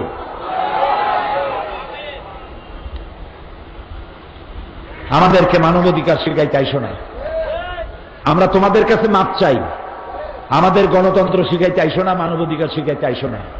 আমার দেশের কোন নেতা নেত্রী তোমাদের কাছে নালিশ করলে তোমরা ফিরে দাও, যে দেশের সমস্যা দেশে গিয়ে মিটাও, আমাদের কাছে নালিশ করতে আইসো না।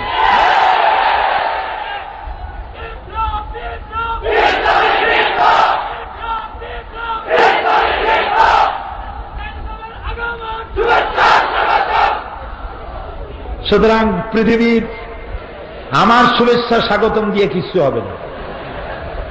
ইসলামকে ধরুন, বাঁচার পথ ইসলাম। বাঁচার পথ কি? হাত মুঠো করে উপরের দিকে উঠান আর বলেন, বাঁচার পথ কি? আরো জোরে বলে, আরো জোরে। এটা ছাড়া বাঁচার পথ না।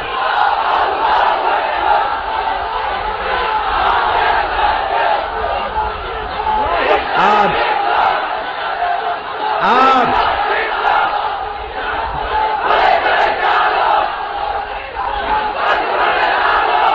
আজ একথাও প্রমাণিত, আজ একথাও প্রমাণিত হয়ে গেছে।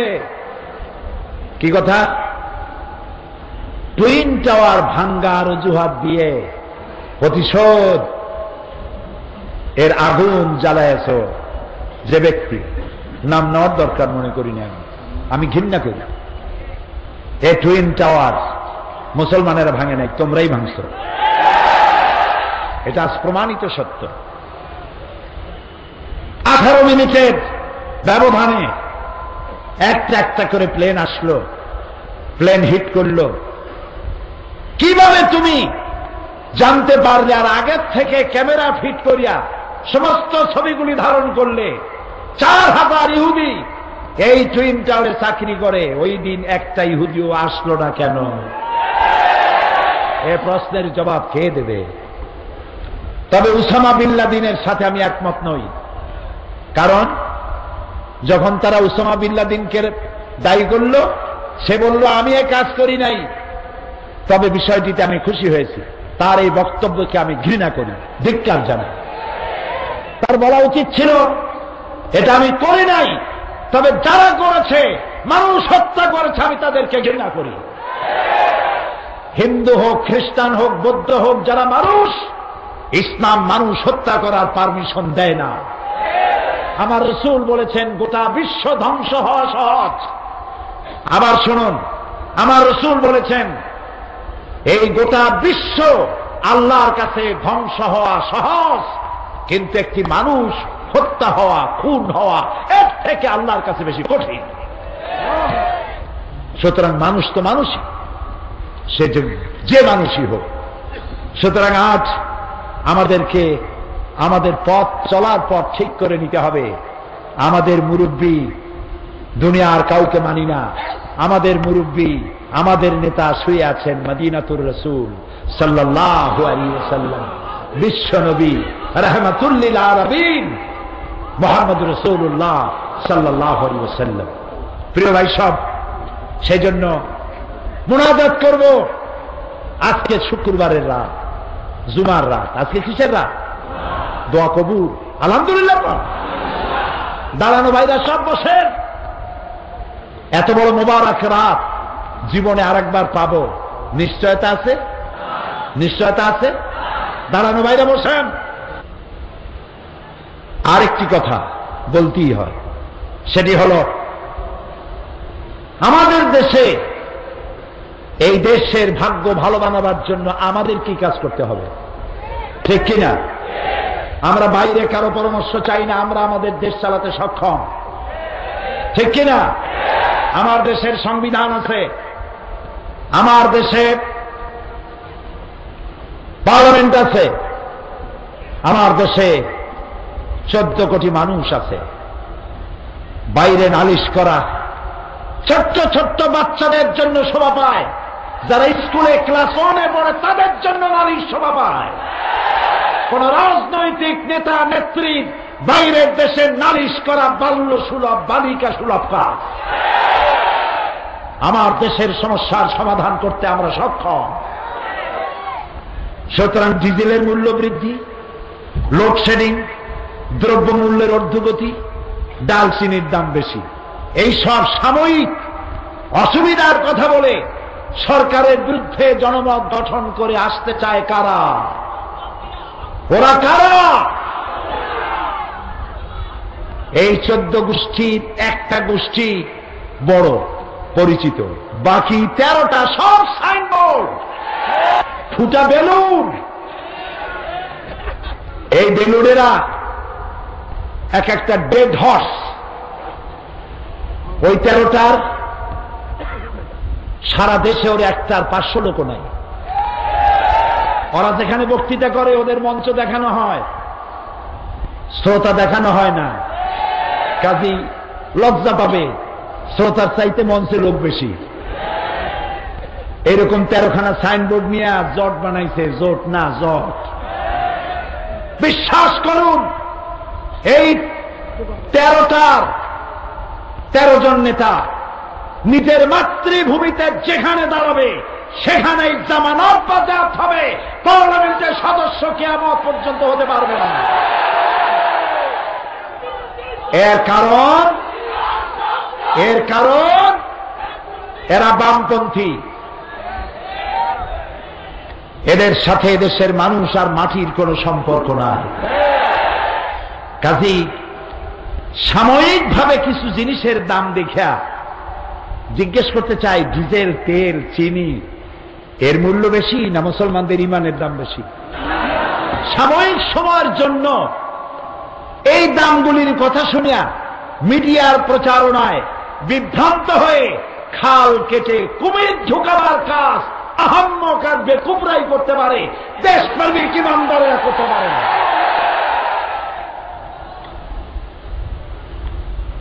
দেশের স্বাধীনতা, অখণ্ডত্ব, অস্তিত্ব আর মুসলমানদের মাথার টুপি আর দাড়ি আর মাদ্রাসা আর পীর আলেম ওলামা সম্মান যদি রক্ষা করতে হয়, যে সরকার আছে একে আবার ক্ষমতায় আনতে হবে। সকলে ঐক্যবদ্ধ থাকুন, আল্লাহর কাছে দোয়া করুন, আল্লাহ তাআলা ষড়যন্ত্র থেকে আমাদেরকে বাঁচাও, ষড়যন্ত্র থেকে আমাদেরকে রক্ষা করো। আমাদের বিরুদ্ধে যত অভিযোগ হয়েছে, জামাত ইসলামী বাংলাদেশের মহাসমাবেশ, সেখানে বিশ্ব ইসলামী আন্দোলনের অন্যতম নেতা শিল্পমন্ত্রী মাওলানা মতিউর রহমান নিজামী যে ভাষণ দিয়েছিলেন, আমি সেখানে উপস্থিত ছিলাম। প্রত্যেকটি শব্দ ছিল এক একটা মণিমুক্তার মতো। সেটির সিডি ভিসিডি এখানে আসছে, আপনারা এটা দেখবেন কত বড় ষড়যন্ত্র চলছে দেশের বিরুদ্ধে, আপনার আমার করণীয় কি, এগুলি আপনারা সেখান থেকে নিবেন। আর টুইন টাওয়ারের মূল বিষয়টা কি সেটাও আছে, আপনারা সংগ্রহ করবেন। আল্লাহ যেন তৌফিক দেয়, বলেন আমিন।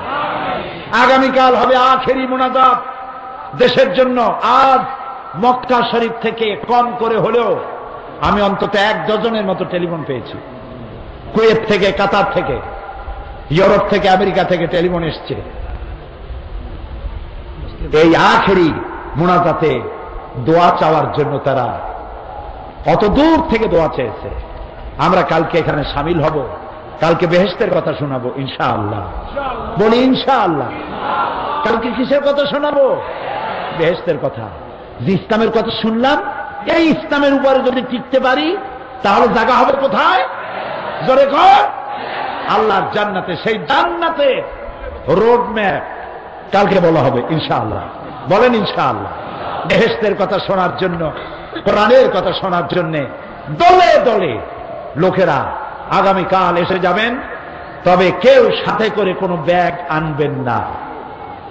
মিনায় কিন্তু ব্যাগের কারণেই মানুষ মরছে, জানেন আপনারা? ব্যাগের কারণে জনমের মতো ব্যাগ, শয়তানরে মারিয়া তাড়াতাড়ি বাড়ি যাবে, মক্কায় যাবে, অথচ ব্যাগ নেওয়া নিষেধ। পুলিশে বলেছে ব্যাগ ফেলাও, সেখানে তো পুলিশ একটা যথেষ্ট। একটা পুলিশই হলো জালালাতুল পুলিশ, সাংঘাতিক।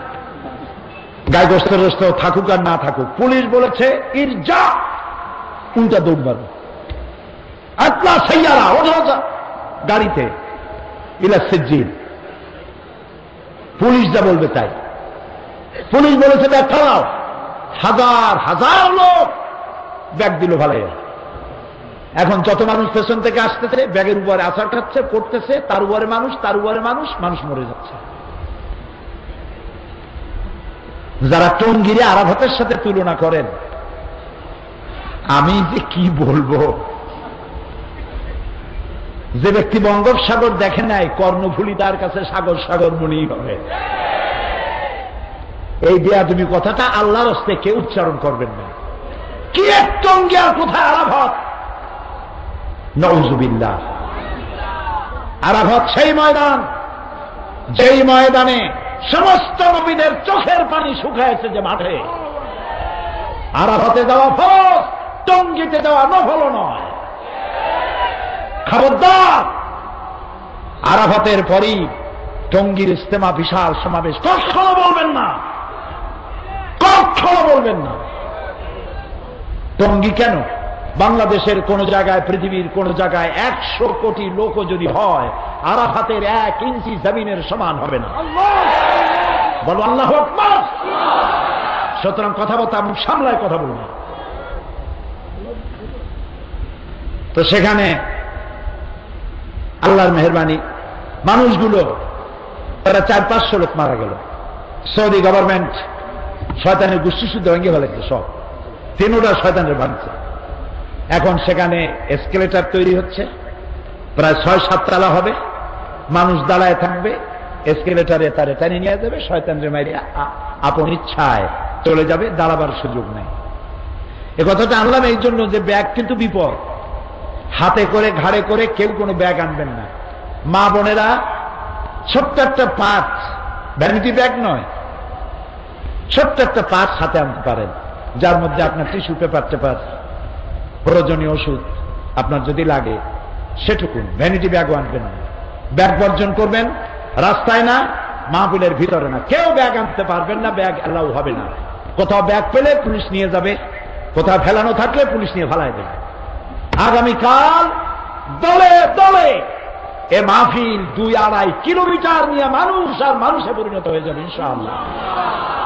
সেই মহা সমাবেশে দোয়ার জন্য সকলকে আহ্বান জানাই। আপনারা আজকে 7 জন মুসলমান হবে, আলহামদুলিল্লাহ। বলেন আলহামদুলিল্লাহ। 8 জন মহিলা, 2 জন পুরুষ। এর মধ্যে 8 জন মহিলা, 5 জন মহিলা, 5 জন মহিলা, 3 জন পুরুষ, 7 জন, মোট 7 জন। আলহামদুলিল্লাহ বলো।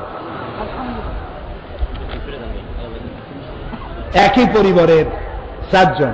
অজিত বড়ুয়া, মৃত জুনু বড়িয়া, বাড়ি পদুয়া, চট্টগ্রাম, ধর্ম বৌদ্ধ, বর্তমান নাম পছন্দ করেছে মোহাম্মদ আবুল কালাম আজাদ। মহিলা প্যান্ডেলে অবস্থান করছেন জয়া বড়ুয়া, স্বামী অজিত বড়ুয়া, ধর্ম বৌদ্ধ, জাতীয়তা বাংলাদেশী, বাড়ি পদুয়া। বর্তমান নাম পছন্দ করেছে জ্যোৎস্না আরা বেগম।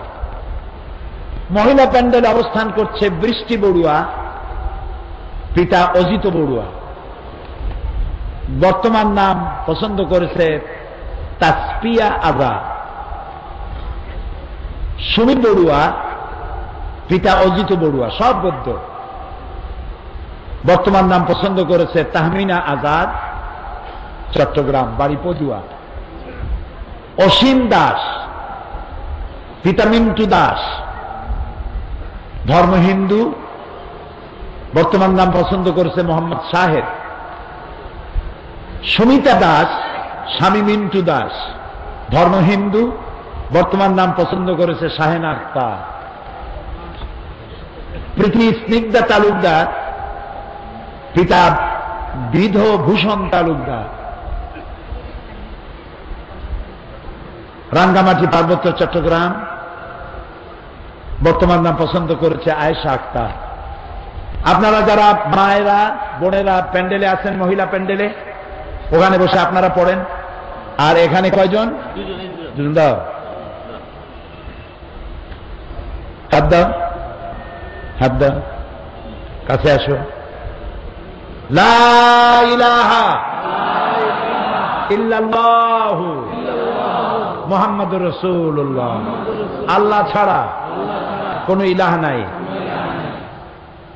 মুহাম্মদ সাল্লাল্লাহু আলাইহি ওয়াসাল্লাম আল্লাহর প্রেরিত রাসূল।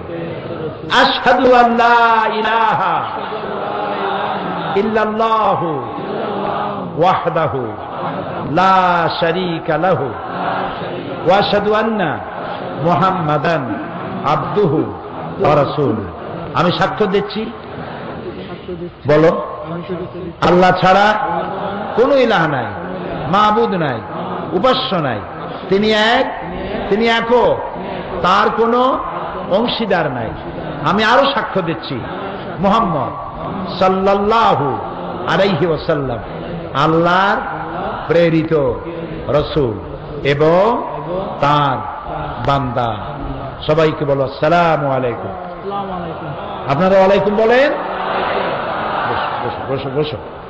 প্রিয় ভাই সব, মুনাজাত হবে, আজান হবে, এশার নামাজ হবে, বা জামাত নামাজ পড়ে যাব। এত বড় জামাত জীবনে আর পাবো নিশ্চয়তা নাই। আপনারা যাওয়ার সময় প্রতিদিন বলি, মৌলানা শামসুদ্দিন সাহেব, সমাজ কল্যাণের সভাপতি, সম্মানিত ব্যক্তিত্ব, সর্বজন শ্রদ্ধেয়, তিনি যেন ঋণগ্রস্ত না থাকেন মাহফিলের জন্য। এজন্য আপনারা সবাই টাকা নিয়ে আসছেন না? আসতে কোন কেন? আলহামদুলিল্লাহ কন। জানছেন তাই দিবেন, চোখ বুঝে দিয়ে দিবেন, আল্লাহ আপনারই দিবে। বলেন আমিন। আর মুনাজাত করে মাহফিলে যাওয়ার সময় কয়েকটি বইয়ের কথা বলতে হয়। একটি হচ্ছে এই সমাজ কল্যাণ পরিষদ প্রতি বছর মঞ্জিল বের করে। মঞ্জিল কোরআন হাদিসের বহু কথা এর মধ্যে থাকে। এত বড় স্মারক, এটার আপনারা যে হাঁটেন, আমি তো বিরক্ত হয়ে যাব ভাই, আমি মাপ চাই, একটু বসেন আল্লাহর রাস্তায়। আপনারা তো যাবেনই, আজান যখন দেবে উজু লাগলে উজু করতে যাবেন, সময় দেওয়া হবে, হাঁটবেন না। এত বড় সুন্দর মাহফিলে আপনি কেন সুন্দর বানান? আপনার বিবেকের কাছে দাবি রাখি, মেহেরবানি করে বেয়াদবি করবেন না, আল্লাহর রাস্তায় বেয়াদবি করবেন না, বাঁশি বাজানো লাগবে না, বসেন। আল্লাহ রক্ষা করুক, আমাদেরকে আদব রক্ষার তৌফিক দিক, আমরা বলি আমিন।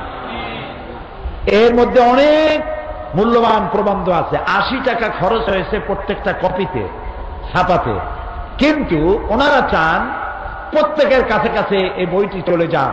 সেজন্য মাত্র 40 টাকা হাদিয়ে রেখেছেন, অর্ধেক দাম। মঞ্জিল, মনে থাকবে নাম? মঞ্জিল। শিশুকে আপনি কেমনে ভালো বানাবেন, সেজন্য শিশুর প্রশিক্ষণ পদ্ধতি, এ বইটি আমার লেখা। এ বইটি বাপেরাও কেনেন, মায়েরাও কেনেন।